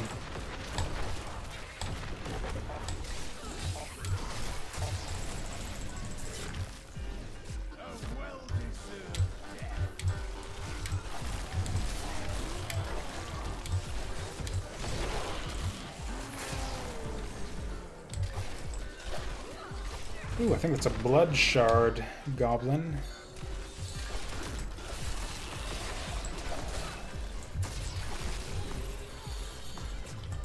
Okay, we can gamble for more shoulders using that.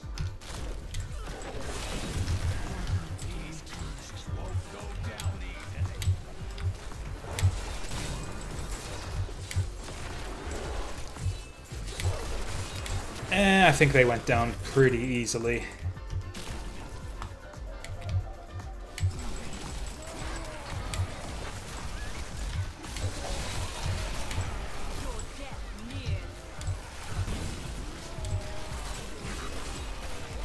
You know, I probably shouldn't even, like, run at all in combat. I should just teleport everywhere to... Ooh, conduit?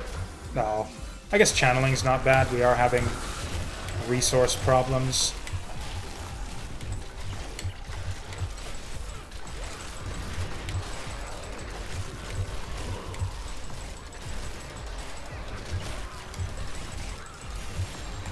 Hey!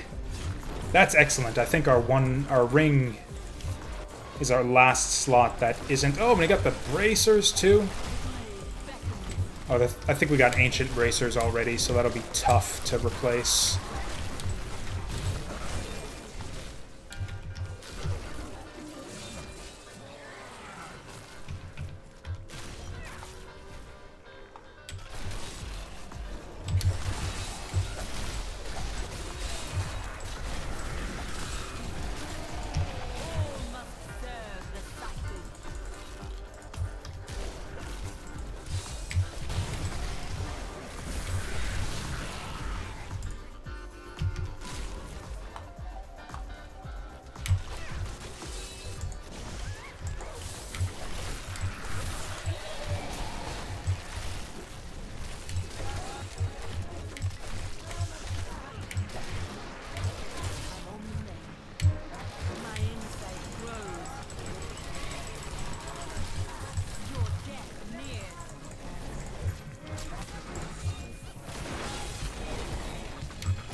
What is that, 100 up here?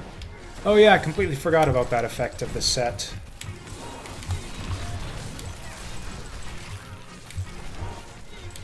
Where it's, yeah, you get bonus life for... what is it again? You're healing from skills. Oh, I guess maybe that increases... I don't think I have any healing skills, so I guess that includes... yeah, that actually includes the life orbs that I'm picking up from my passive. I did not realize that that worked. Okay, so now I guess we have a little bit of extra incentive to keep that passive slotted. Whoa!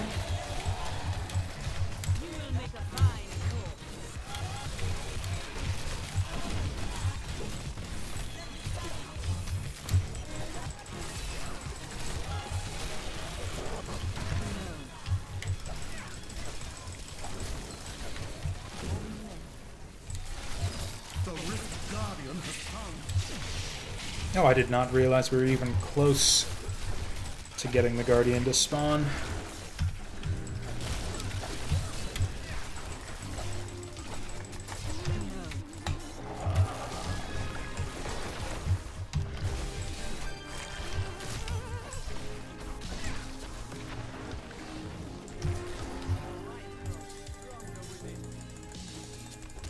Ah, just the one Rift Stone.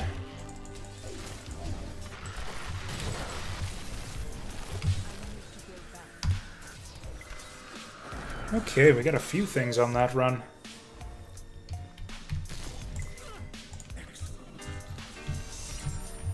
Oh, and I got an achievement? What?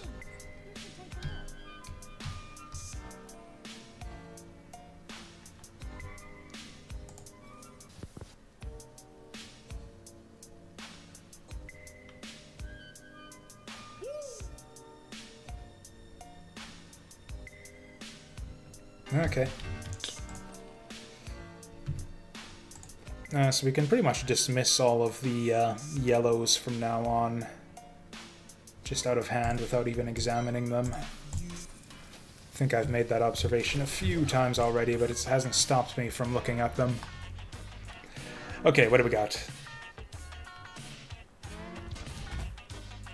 So this doesn't benefit from the season bonus at all, since it's only a 2 set. It's worthless. Ooh. That's not good. It's got a socket already, though, so I could ditch resource cost reduction for, like, crit chance. Still don't know that that would make up the damage, though. We'll try it.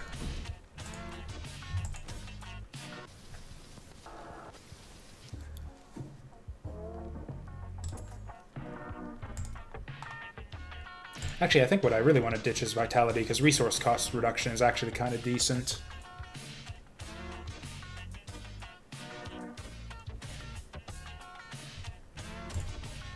Is that true? I'd be losing Vitality. You know what? I'm just going to chuck it. It's a micro upgrade. I'm not going to waste resources on something that small. This thing...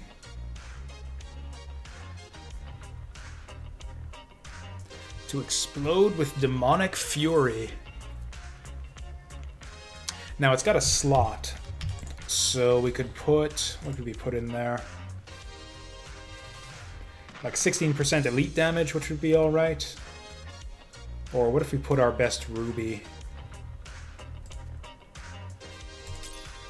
That ups it quite a bit, and we can upgrade that ruby. And we could swap out... Oh, this actually rolled really high for stuff. Oh, I like the passive on our current legendary though, so yeah, we'll chuck this one too.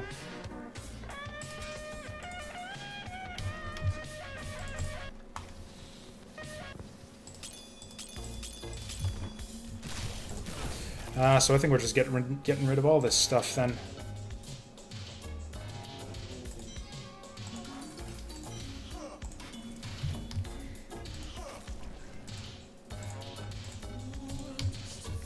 Okay, Greater Rift time. We had a reasonably decent time at 20.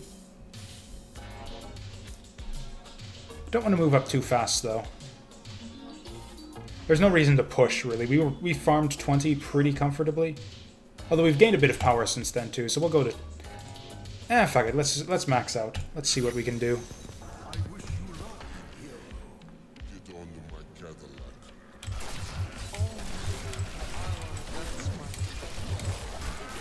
Okay, we're not off to a great start here.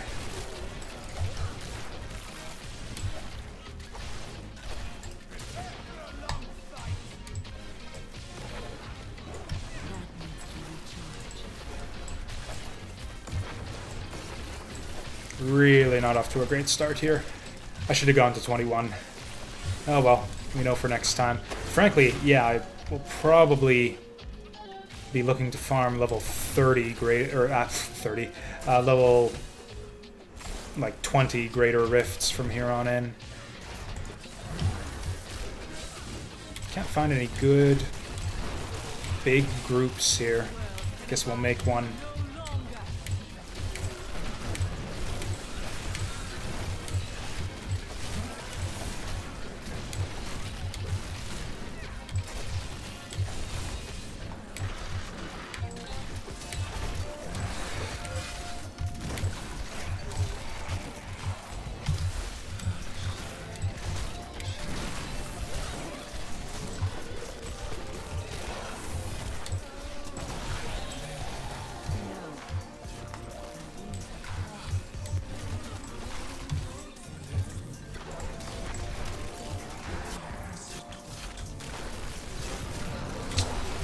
Okay. 2 elites. That was a lucky break.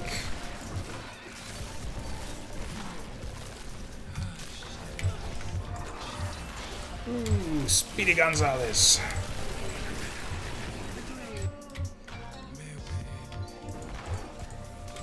Accidentally clicked outside the window there and got feared at the same time.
I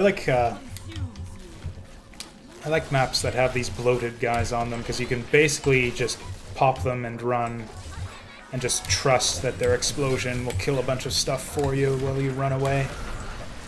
Whoa!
Wait, why am I taking damage? I've got a shielding rune. Or a shielding pylon or whatever. I thought that was supposed to make you invincible. Oh, I think it's my self-damage from my bone spears. I don't think it protects me against any self-damage skills.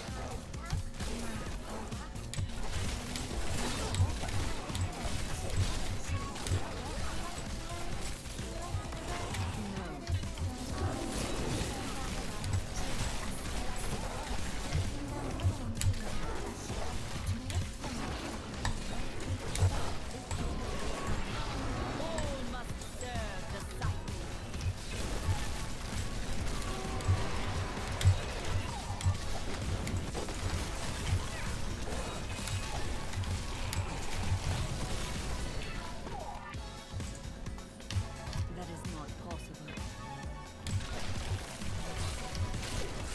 Nope.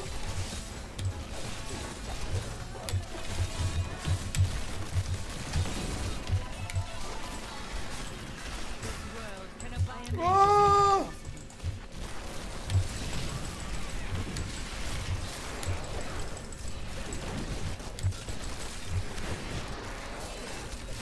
Oh, come on, we're almost there. Just a couple more shots.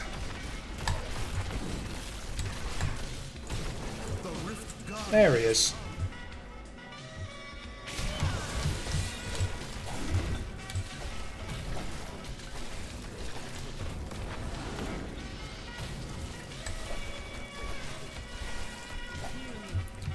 Fuck is hurting me?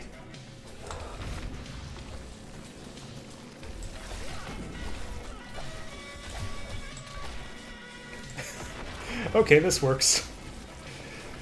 Got him cornered. I don't even know what's stunning him there. What is damaging me? What the fuck is this? Oh, it's my self-damage from my spears again. I forgot, I need to collect health orbs to counteract that. Oh yeah, also, no, I need to use my life drain to counteract that. Yeah, you can't just sit there and spam spears with impunity. Not enough health. They actually recorded a voice line for that. Well, we're dead. Thankfully, dying doesn't cost you anything. But yeah, this bone spear build is not really working out for us anymore. Not if the enemies, or not if the bosses are gonna... What?! Okay, I just got frozen. Frozen and one-shotted, or two-shotted, basically. That's fine, we made it with lots of time to spare. But yeah, the bone spear thing just doesn't work when you need to hit an enemy that many times. So yeah, we should... The only reason I did this was because I thought I had my set bonus anyways, so we can probably swap that out for something that isn't gonna kill us for using it.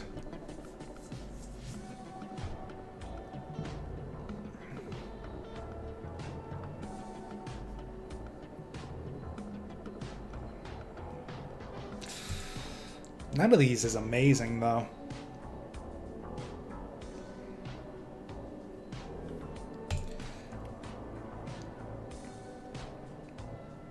And then all this stuff is irrelevant now, because we aren't using health for skills anymore.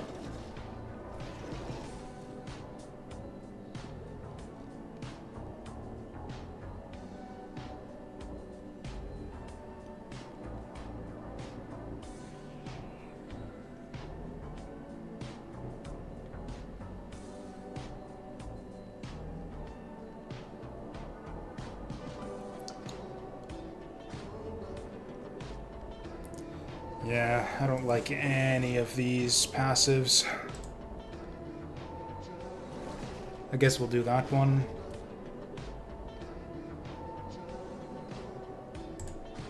Oh, I guess this one's alright against bosses, actually, and we do use a lot of bone spear, so I guess we'll do bone prison. And I guess health globes are fine.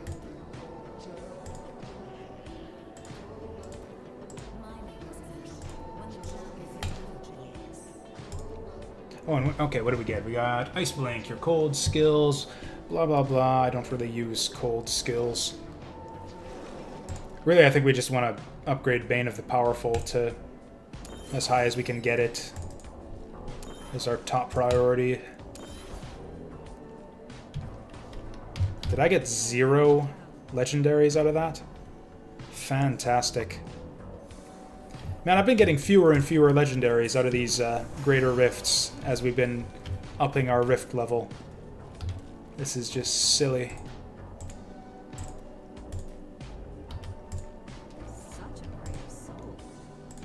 And now we gotta do a regular rift.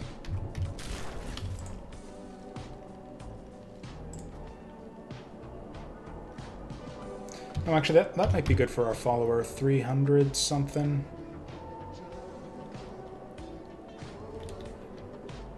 Yep, we'll take that.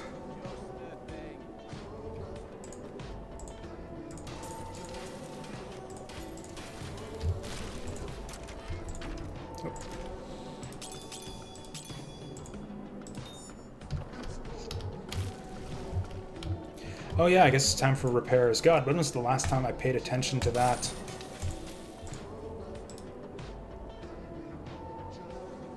Oh, but this... I guess we could have bought these to get our gem recipes, huh? Okay. And we gamble for shoulders still. Beautiful. Oh, that's actually an improvement if we ditch corpse explosion damage.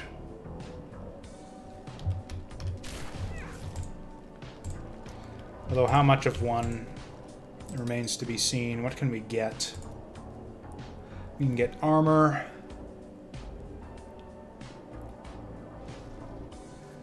And yeah, we can get armor. And we'd lose damage, too. Ugh. Not a lot of damage, though.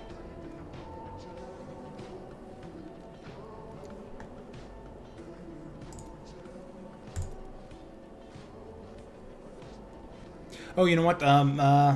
What's it called? Bone Spear damage. Can we get Bone Spear damage? Seriously? We can get basically everything except Bone Spear damage. Maybe we take resource cost reduction. Except we got better resource cost reduction on our current one.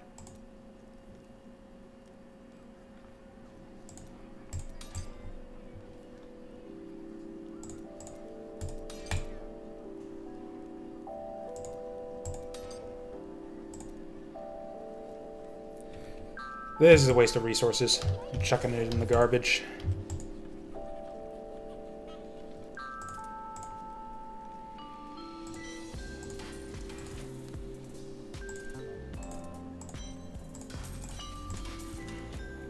Can we forge better shoulders? Actually, I think we forged these ones in the first place. Oh, you know what? I guess since we're wearing the Ashiara pants, we could just forge some Ashiara shoulders just to temporarily get the set bonus. I mean, we are dying occasionally, so it's not completely worthless.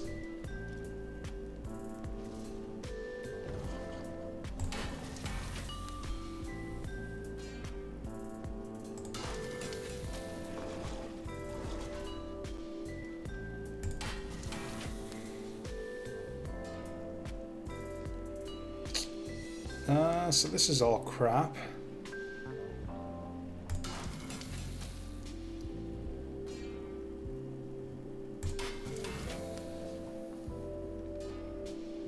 Man, remember that last time I forged some equipment here and it gave me an ancient legendary?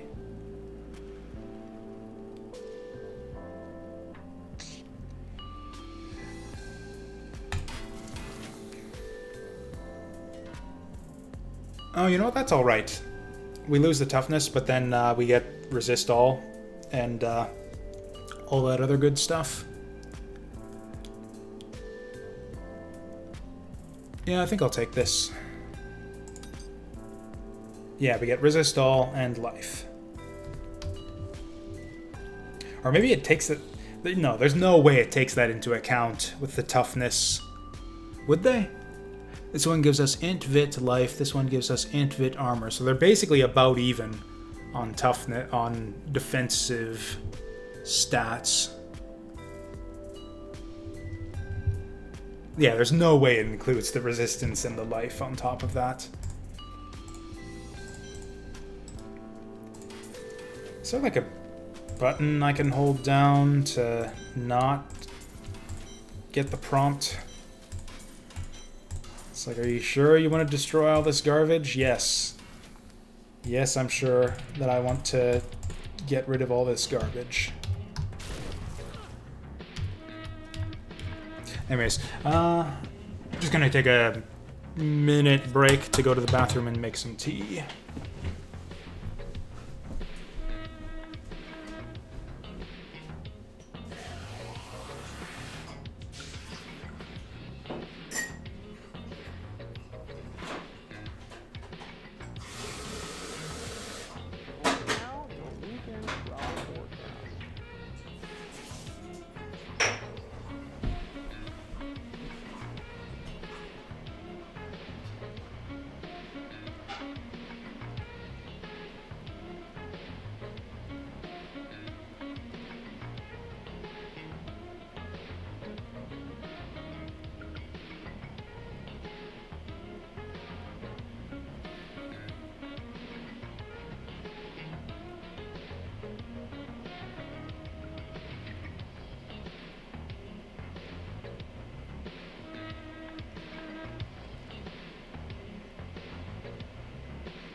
Alright.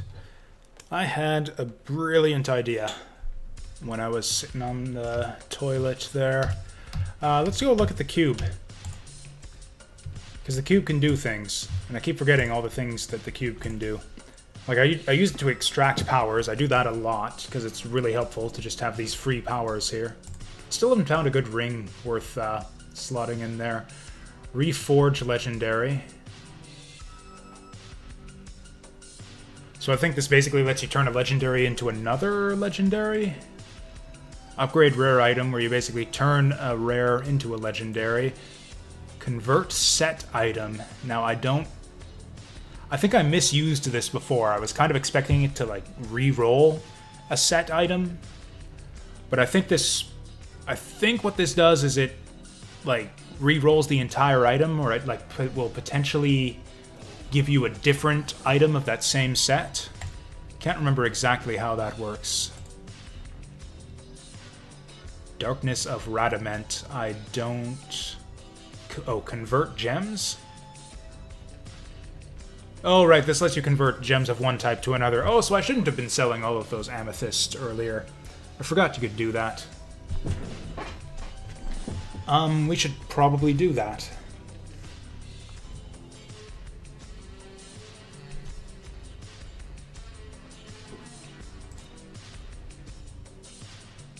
Convert reusable parts.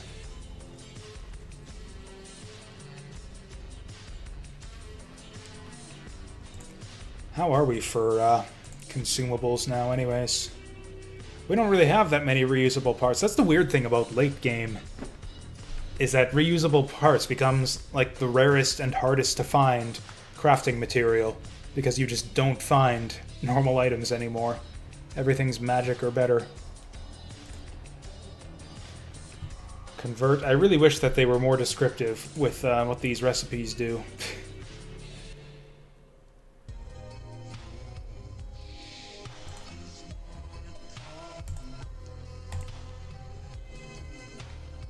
It's like, oh, I can convert them. Okay, I assume it means to a different tier.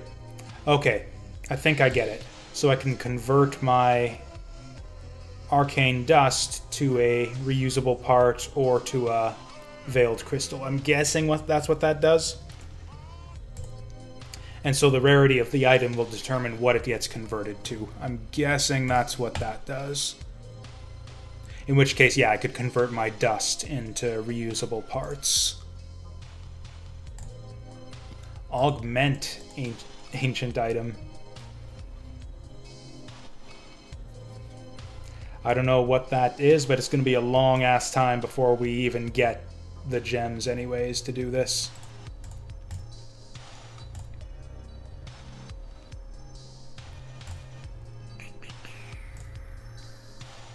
I'm curious to try this. 10 Death's Breath, 10 Forgotten Souls. Because if it just re-rolls the set item, that would be really good for us. Because the main thing I want is to replace these shoulders.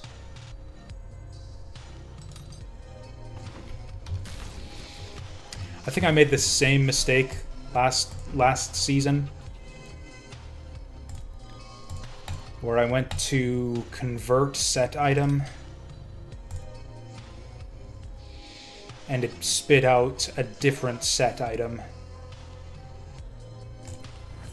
Yeah, now we got another helmet. Oops. I mean, we could get shoulders again.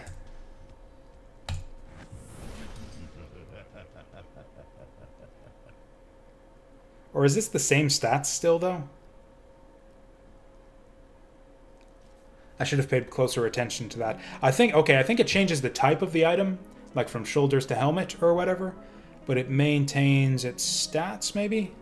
Okay, this is going to be the last of my materials. Oh, never. That was the last of my materials. We are out of Death's Breath. I'll actually have to pay closer attention next time we do that. Yeah, I think we're fine on Torment 3 Rifts.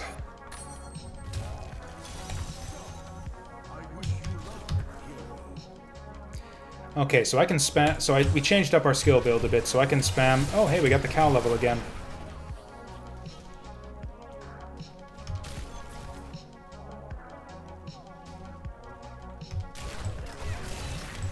But yeah, we changed up our skill build, so we don't need to worry about impaling ourselves on our own bone spears this time. Oh.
Ugh, 64. I think we got over 100 last time we did this.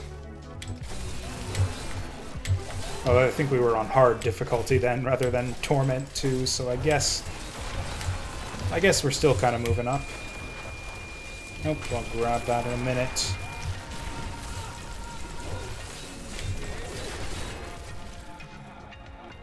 Or I guess it'll get too bitter if I grab it in a minute, so I guess we'll grab it now.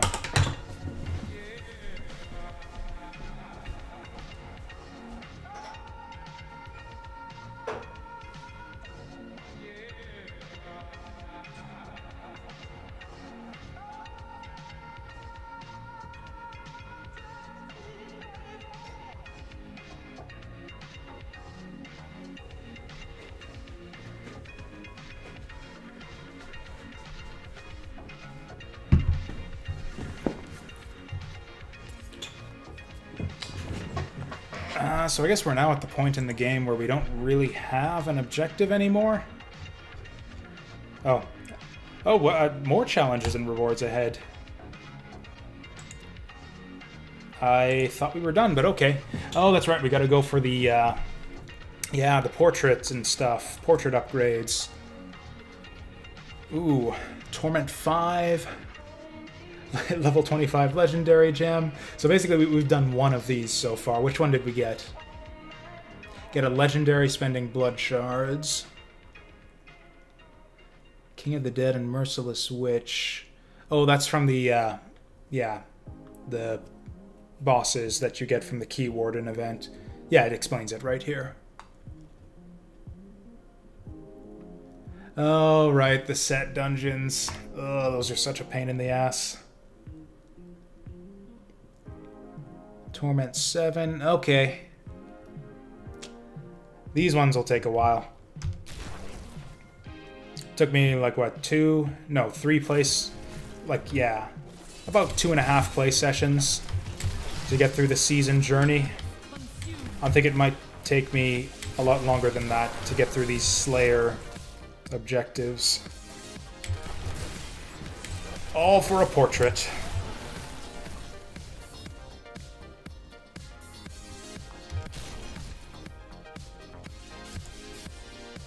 You know, I don't know if I can do this. I wish that I could. Can I get a different version of Bone Spear on this? Boo. That's lame. Oh, and now we're fighting, so I can't... Okay, let's get out of here. Okay, so that's not going to work. I just felt it would be nice if I could have the poison bone for when the enemies are in a straight line, and the shatter for when they're kind of more spread out.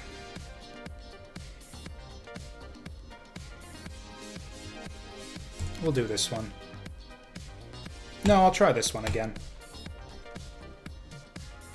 Then my skeletons.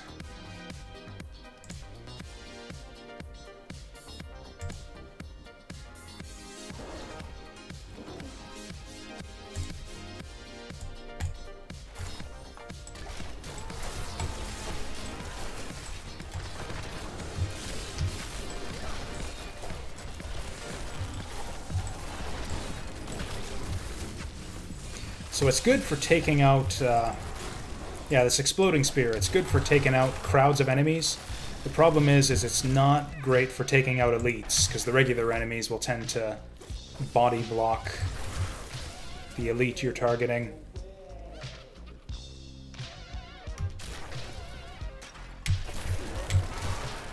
Oh, where's the little varmint? Hey, another blood shard one.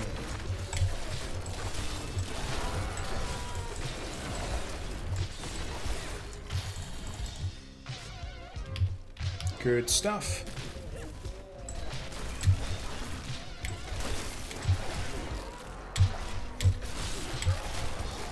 Oh, but you know what? There was the problem with this one where, or it's not really a problem, but I'll have to change my passives.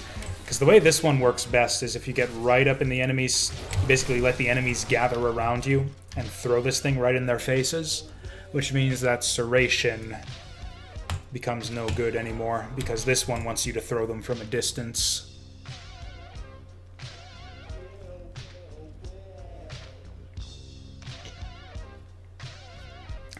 Yeah, I really, really like the Necromancer's spells and skills, but the passives are just not exciting. Oh, this could be alright. Except then I'd need a curse. What slot would I replace for a curse? Probably skeletons.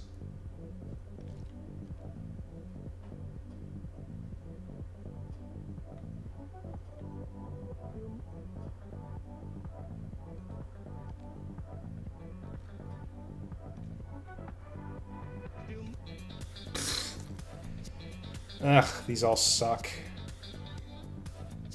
I guess we'll just do movement speed. I don't like the look of that.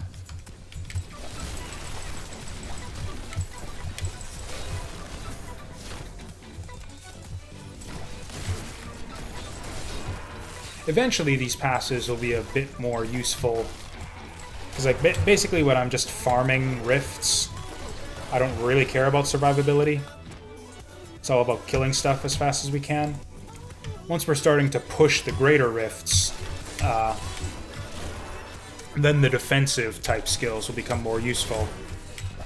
And I'll start to care about some of those other passives, but until then, yeah, just garbage.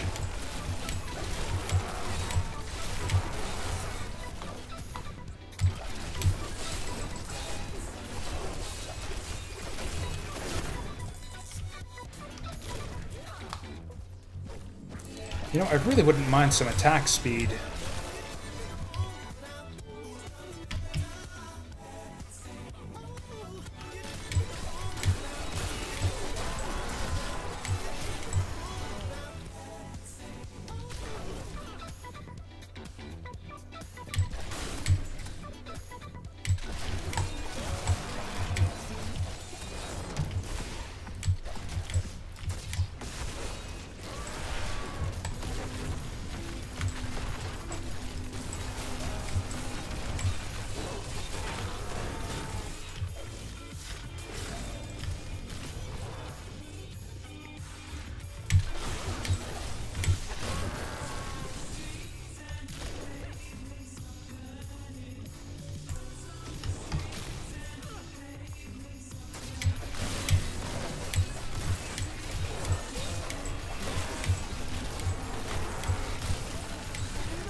Oh wow, we got 0 legendaries out of all that.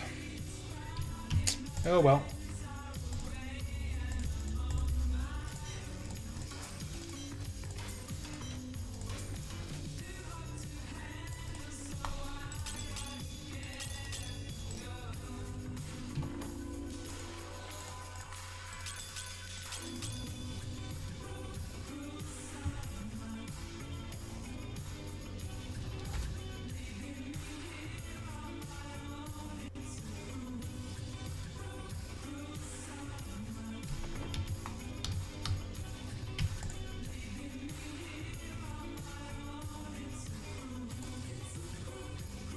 Oh yeah, we were gonna go gambling too.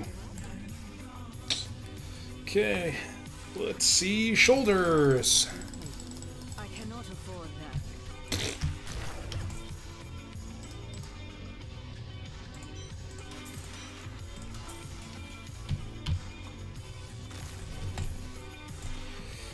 that. Okay, we're gonna do what I said and go down to 20. Or we could go up to 24. No, we're gonna go to 20.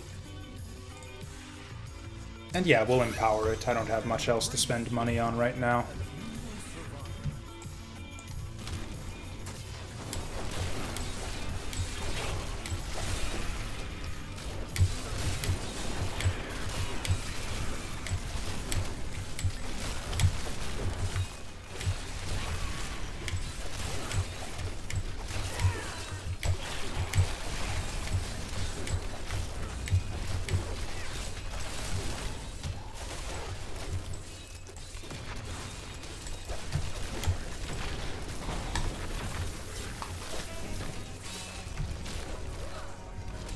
Oh wait, there is more floor over here. Not possible.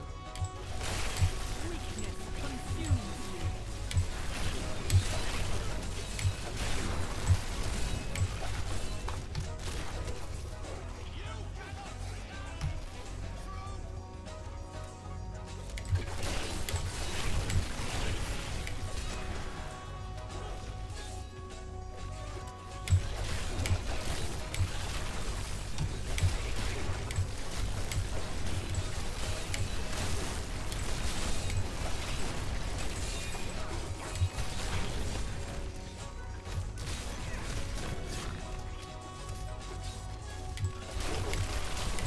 This world can abide you no longer.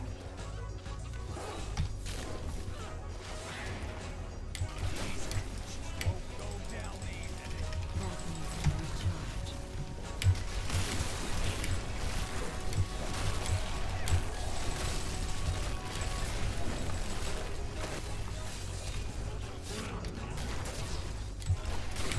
Weakness consumes you. Man, even 20 seems a bit slower than I'd like. I think we were doing better with our old spear chucking, like non-explodey spear build.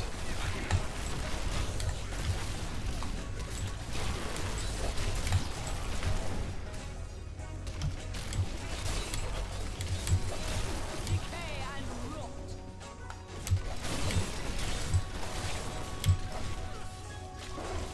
Ooh, is that a conduit?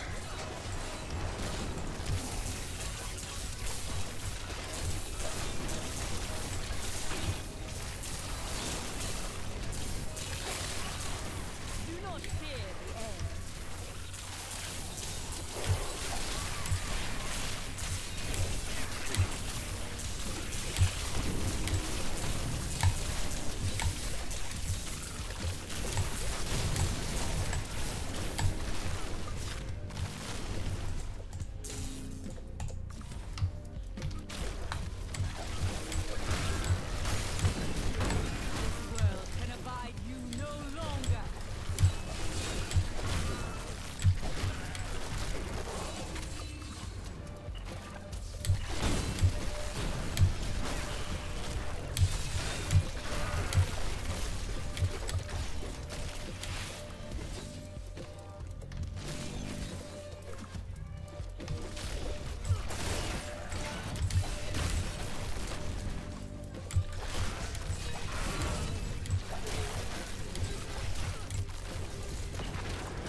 Ooh. Oh, that's our set, I think. It's gonna have to be ancient to be worth replacing our current one. What's this one? Of efficacious toxin.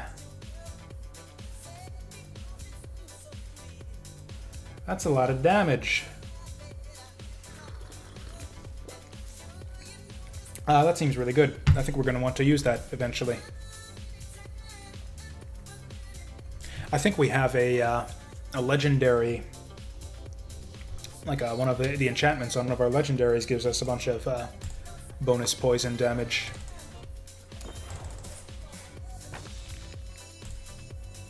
Ooh, we're down to 60% odds.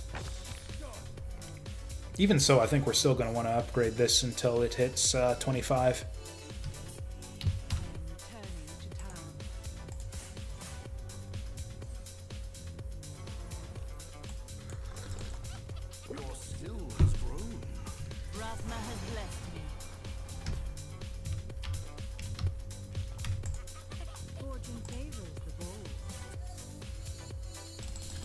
I cannot afford that.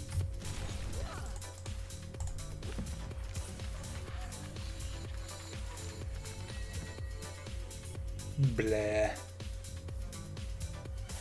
Although, actually, what if we compare it to the shoulders? 52, 524, 593.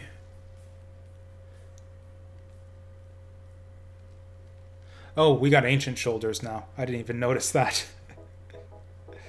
Okay, so both of our pants and our shoulders are ancient legendary now. It's going to be really hard to replace that if we want to start using this season set. Man, how do people do it?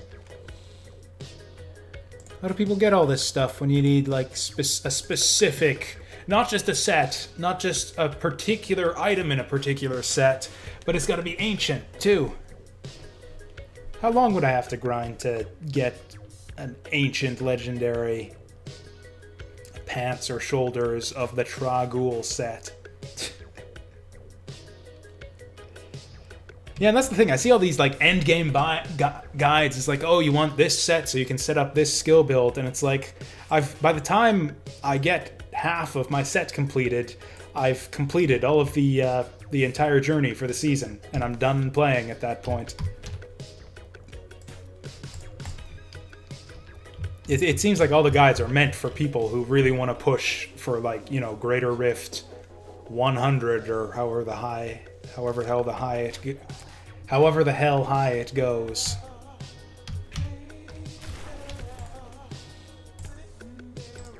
Actually, this one seems really good. I'm gonna set that aside for later.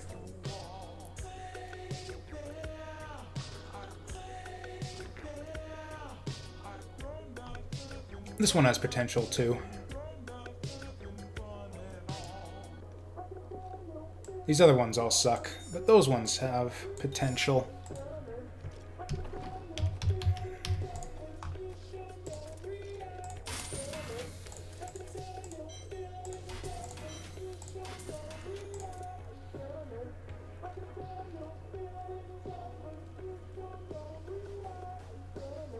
I mean, we've been getting really good luck on forging ancient legendaries. Maybe we should just keep on forging stuff.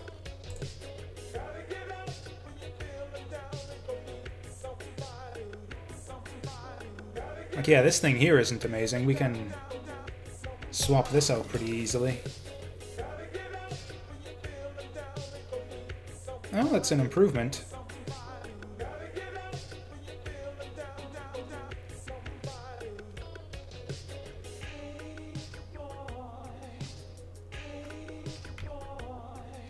Those are all low rolls, though, for the actual stats. Let's try it one more time.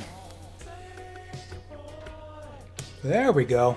Oh, okay, I think crafting is the way to go.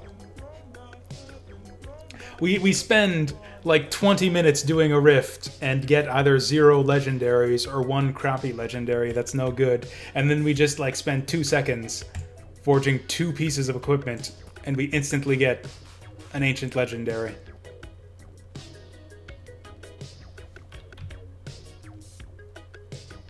We can swap out Grim's Scythe damage for something else, probably. Or you know what, now that we're no longer doing self-damage, maybe it's time to try out Grim's Scythe.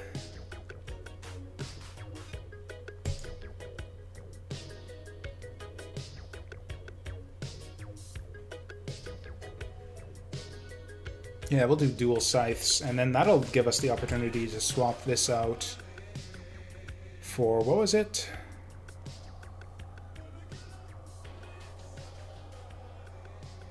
Oh wait, we already have Swift Harvesting.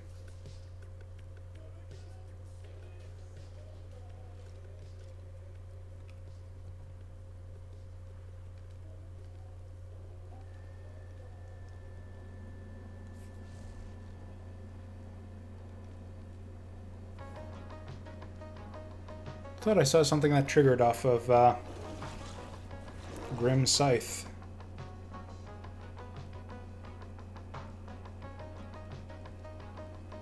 Whatever, I guess we're not changing anything. Yeah, we don't care about the life drain anymore.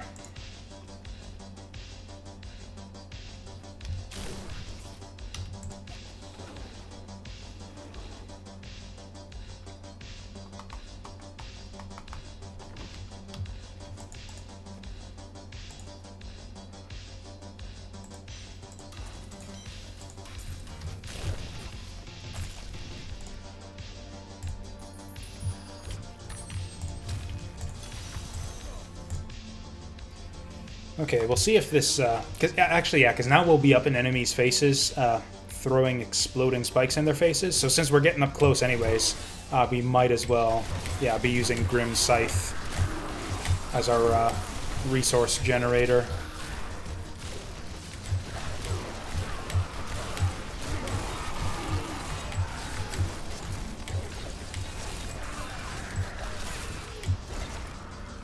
Although, God, the range on this thing is puny.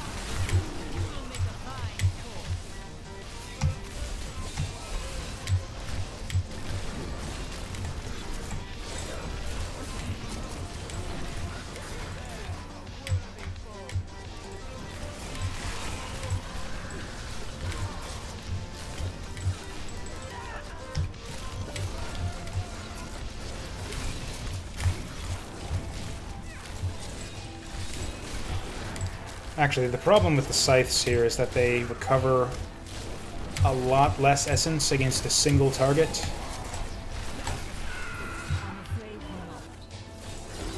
So we're gonna have problems when it comes time to fight the Rift Guardian.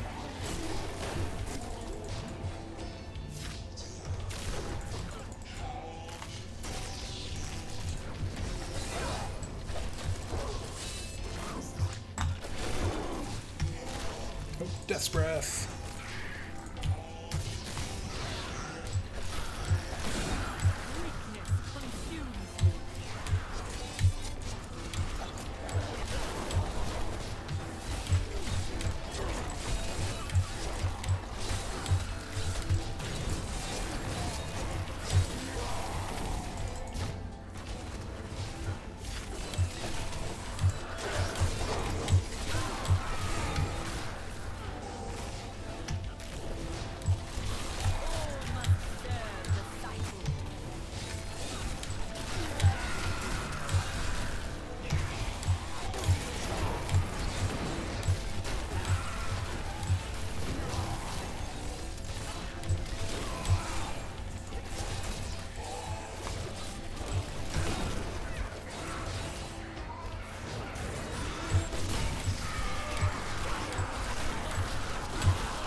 Yeah, I don't think I like the scythes as much as the blood drain.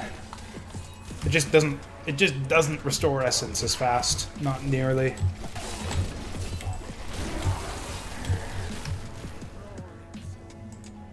I mean, it's faster if there's a big group of enemies right up in your face. But it's actually kind of anti-synergistic with bone spikes, actually, since the enemies up in our face tend to not stay there very long, since we just explode them.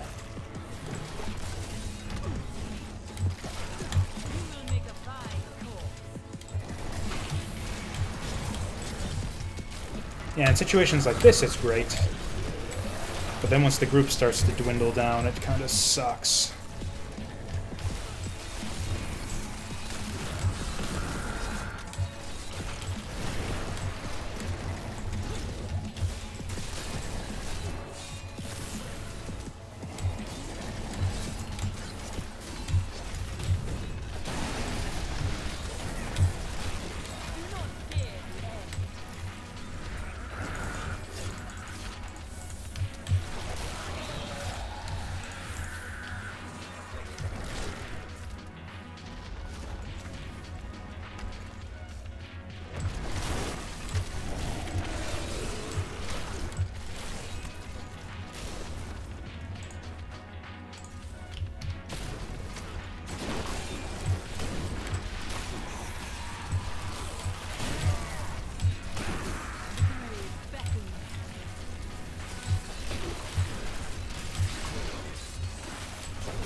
I think I've just had an epiphany.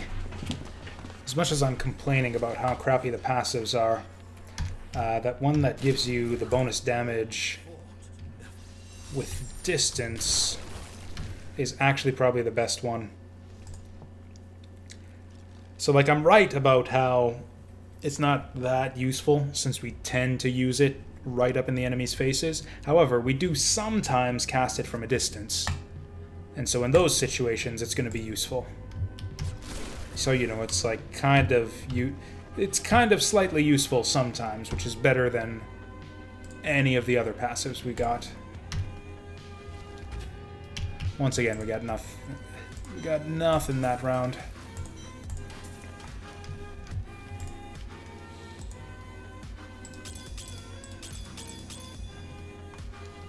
Yeah, we're getting nothing, just slumming it on these crappy low difficulty rifts. I think we're going to push it again on this next greater rift.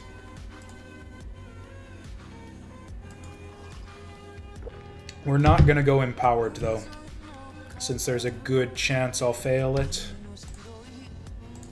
Yeah, we'll go back to Siphon Blood.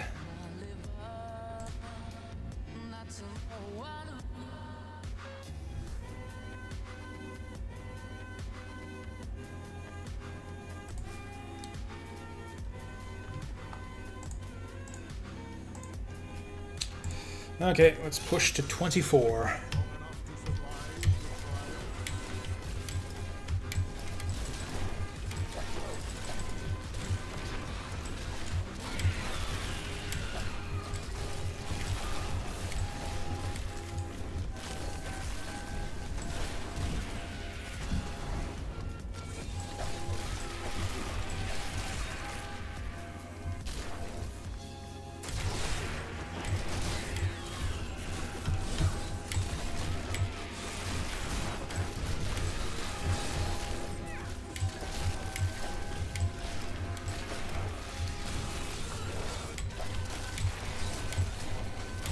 Oh god, the timer is pulling ahead of us. That's no good. The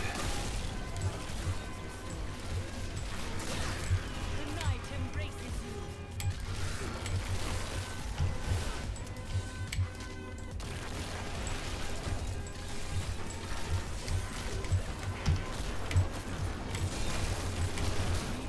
you. Whoa! Yeah, I don't think we're gonna make this one. The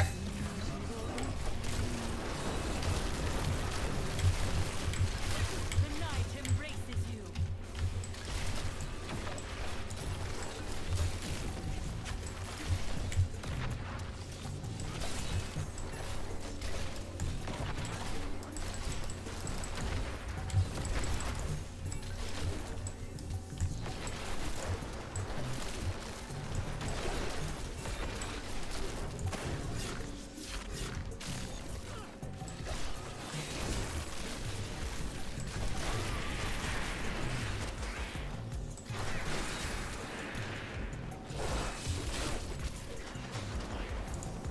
Yeah, let's get the fuck out of here. Hope we get a better area on the next one.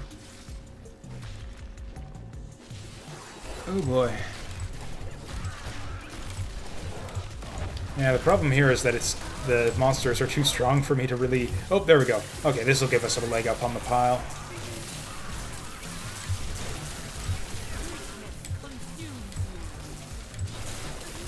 Okay, I would really like to not die against these guys.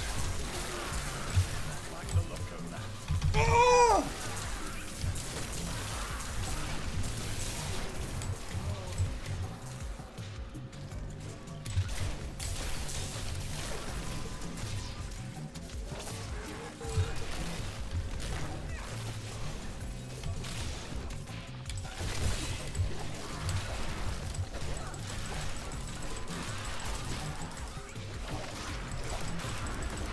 All must serve the Jasu.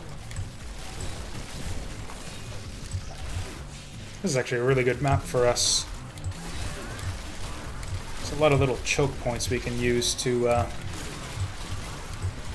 group the enemies together.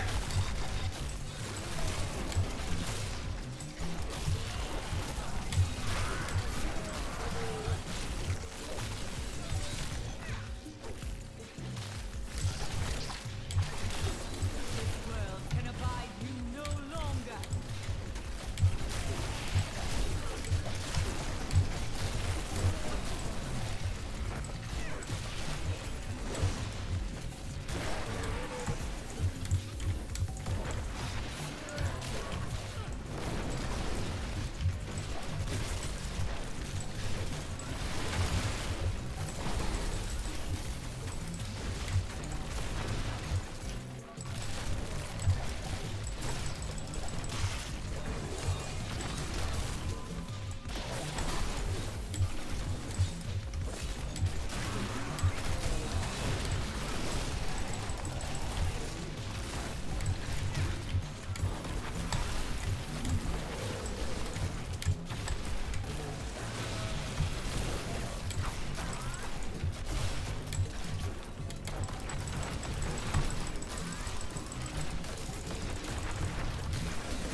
It seems like we're making slight gains against the timer here. Unfortunately, I think the Rift Guardian is gonna destroy us in the end.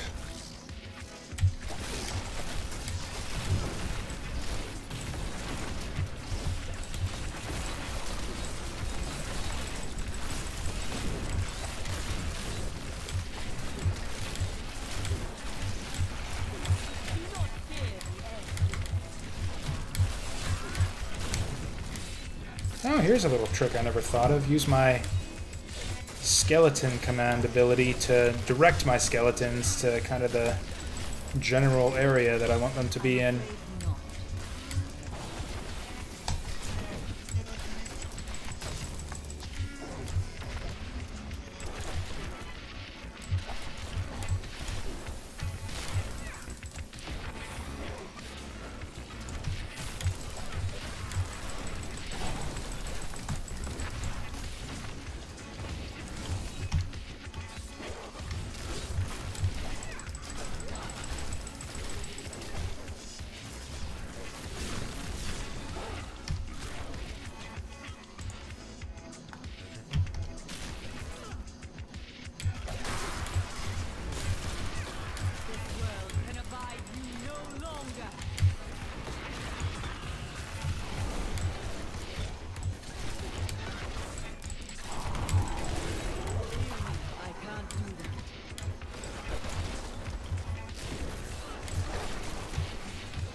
boy.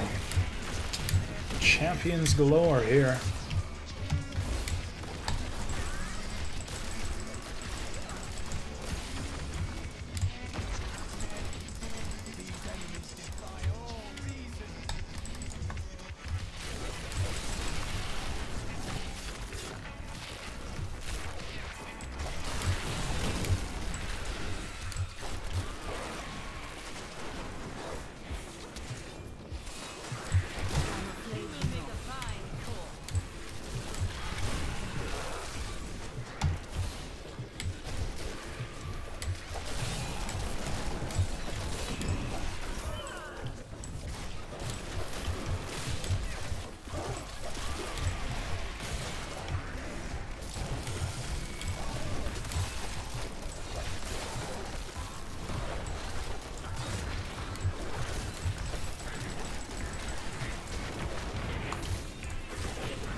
Okay, if we can get the Rift Guardian out with this channeling pylon active, yes!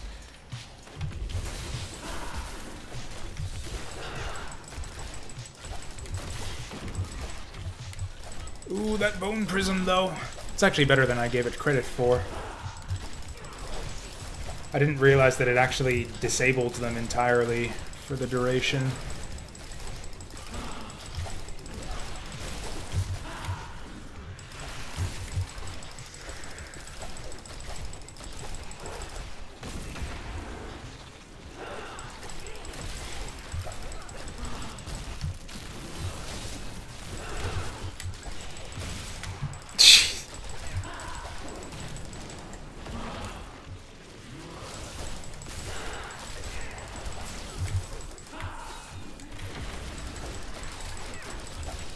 Well, that went a lot more cleanly than I was expecting.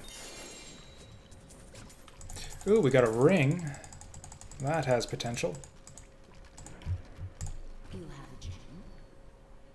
What do we get? Simplicity, strength. Increase the damage of primary skills. That's your resource generators. You generally don't use those for damage, so that's kind of bad.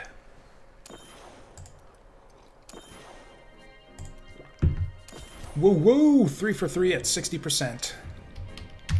You know what the odds are of that happening? Like 0. That was a miraculous occurrence right there. I have long waited for this knowledge. Fortune favors the bold. So let's check our ring first, and if it still sucks, maybe we'll gamble for rings.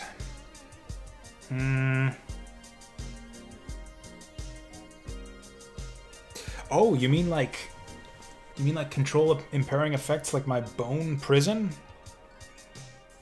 Because that would be kind of great.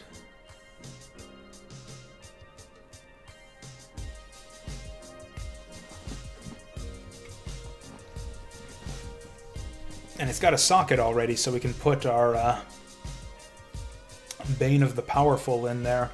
Then I think we try and re-roll our attack speed into slightly more attack speed.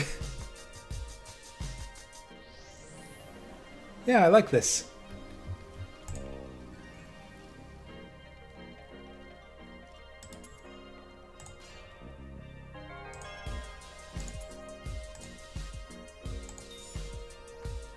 Cool, another micro upgrade. Honestly, this is better than a micro upgrade. If we actually get use out of that bonus damage, could actually be substantial. You know what? We don't even need to have the ring equipped necessarily. Because I forgot. I was talking about how we don't have a good ring in the cube yet. So yeah, even if we find a ring with better stats later on, we can just extract the power out of this one and get the benefit. So yeah, that's actually quite a decent find indeed. Am I actually going to do this? Yeah, sure. Let's see if we can get some slightly better attack speed out of this.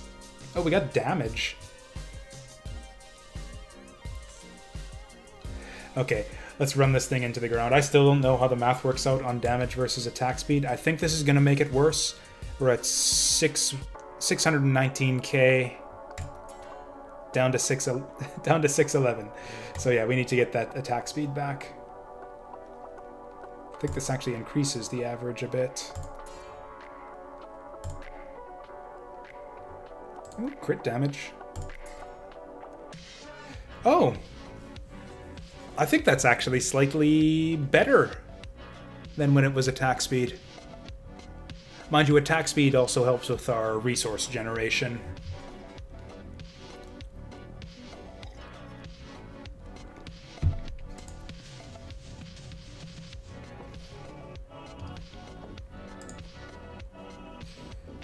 I'll try once more just to see what we get. Ooh, 6% attack speed. We're having real problems with resource generation, so I think I might like this.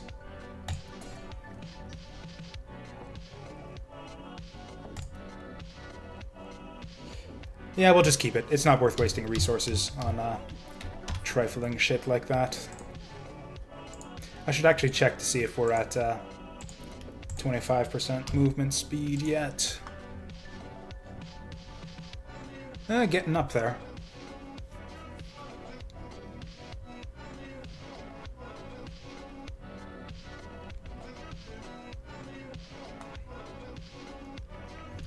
Right, so Simplicity's strength can go with the garbage runes.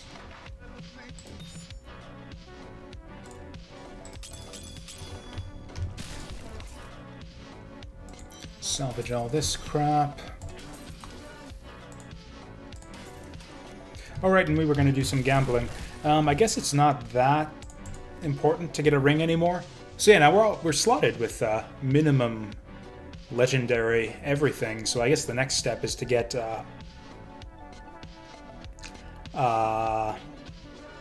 what is it? Yeah, ancients on everything. Upgrade the legendaries to good sets and ideally get ancients on them as well. I think the best thing we could get to help us push forward, honestly, at this point is a new weapon.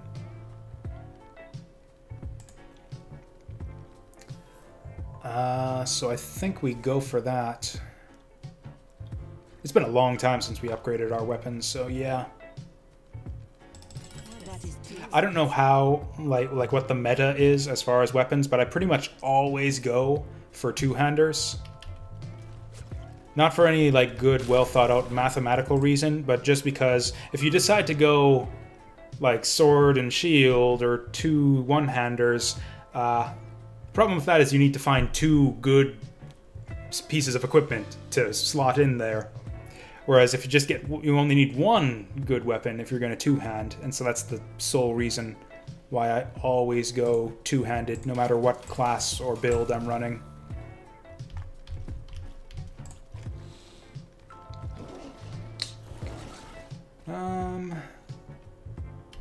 Actually, what's the best topaz we can upgrade to? Flawless Royal. And what do we actually have on right now? Just Royal.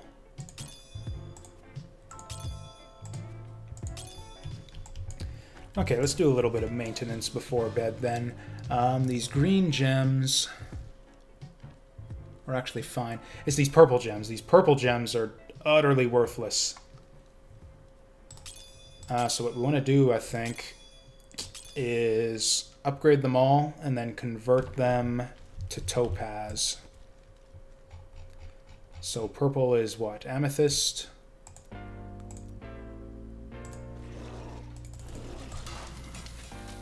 This is probably going to burn through all my money by the time I get done with this. Now we want to be careful with this because I need to make sure I have 9 of the same gem in order to do the conversion right. So we want to stop converting once we get 9 of something.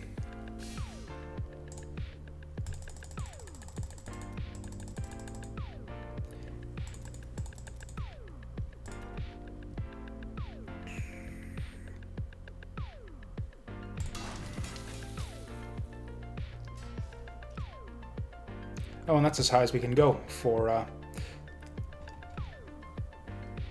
amethyst. So yeah, that's fine.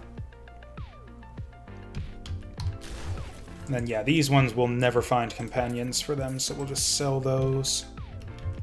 And what was the recipe?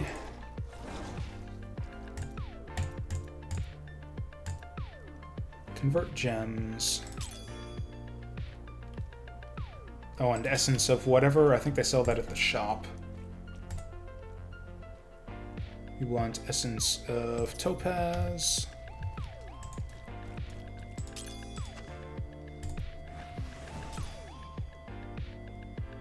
It's actually not great. Flawless Imperial. It's relatively low tier.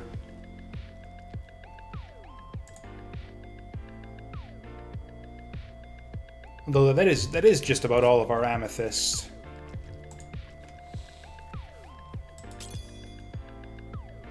Anyways, that's the best we can do right now. Man, we got a lot fewer gems out of that than I was expecting.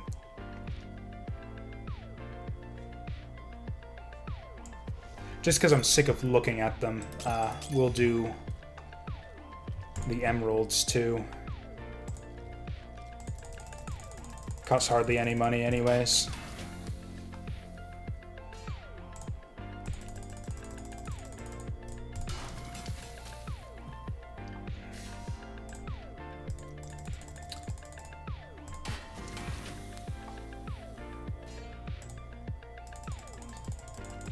I think Imperial is the lowest one that actually still drops.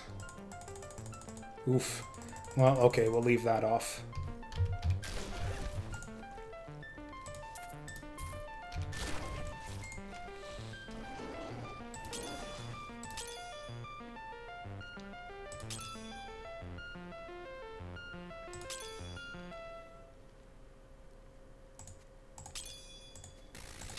Yeah, we'll do the diamond too. Just get all of the crap out of our inventory.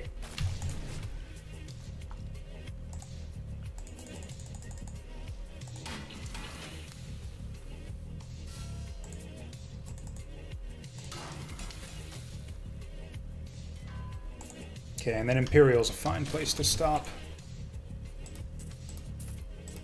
Oh, I guess I could have combined those, but who cares? Okay, so now our gem supply is nice and consolidated. Actually, yeah, that's right.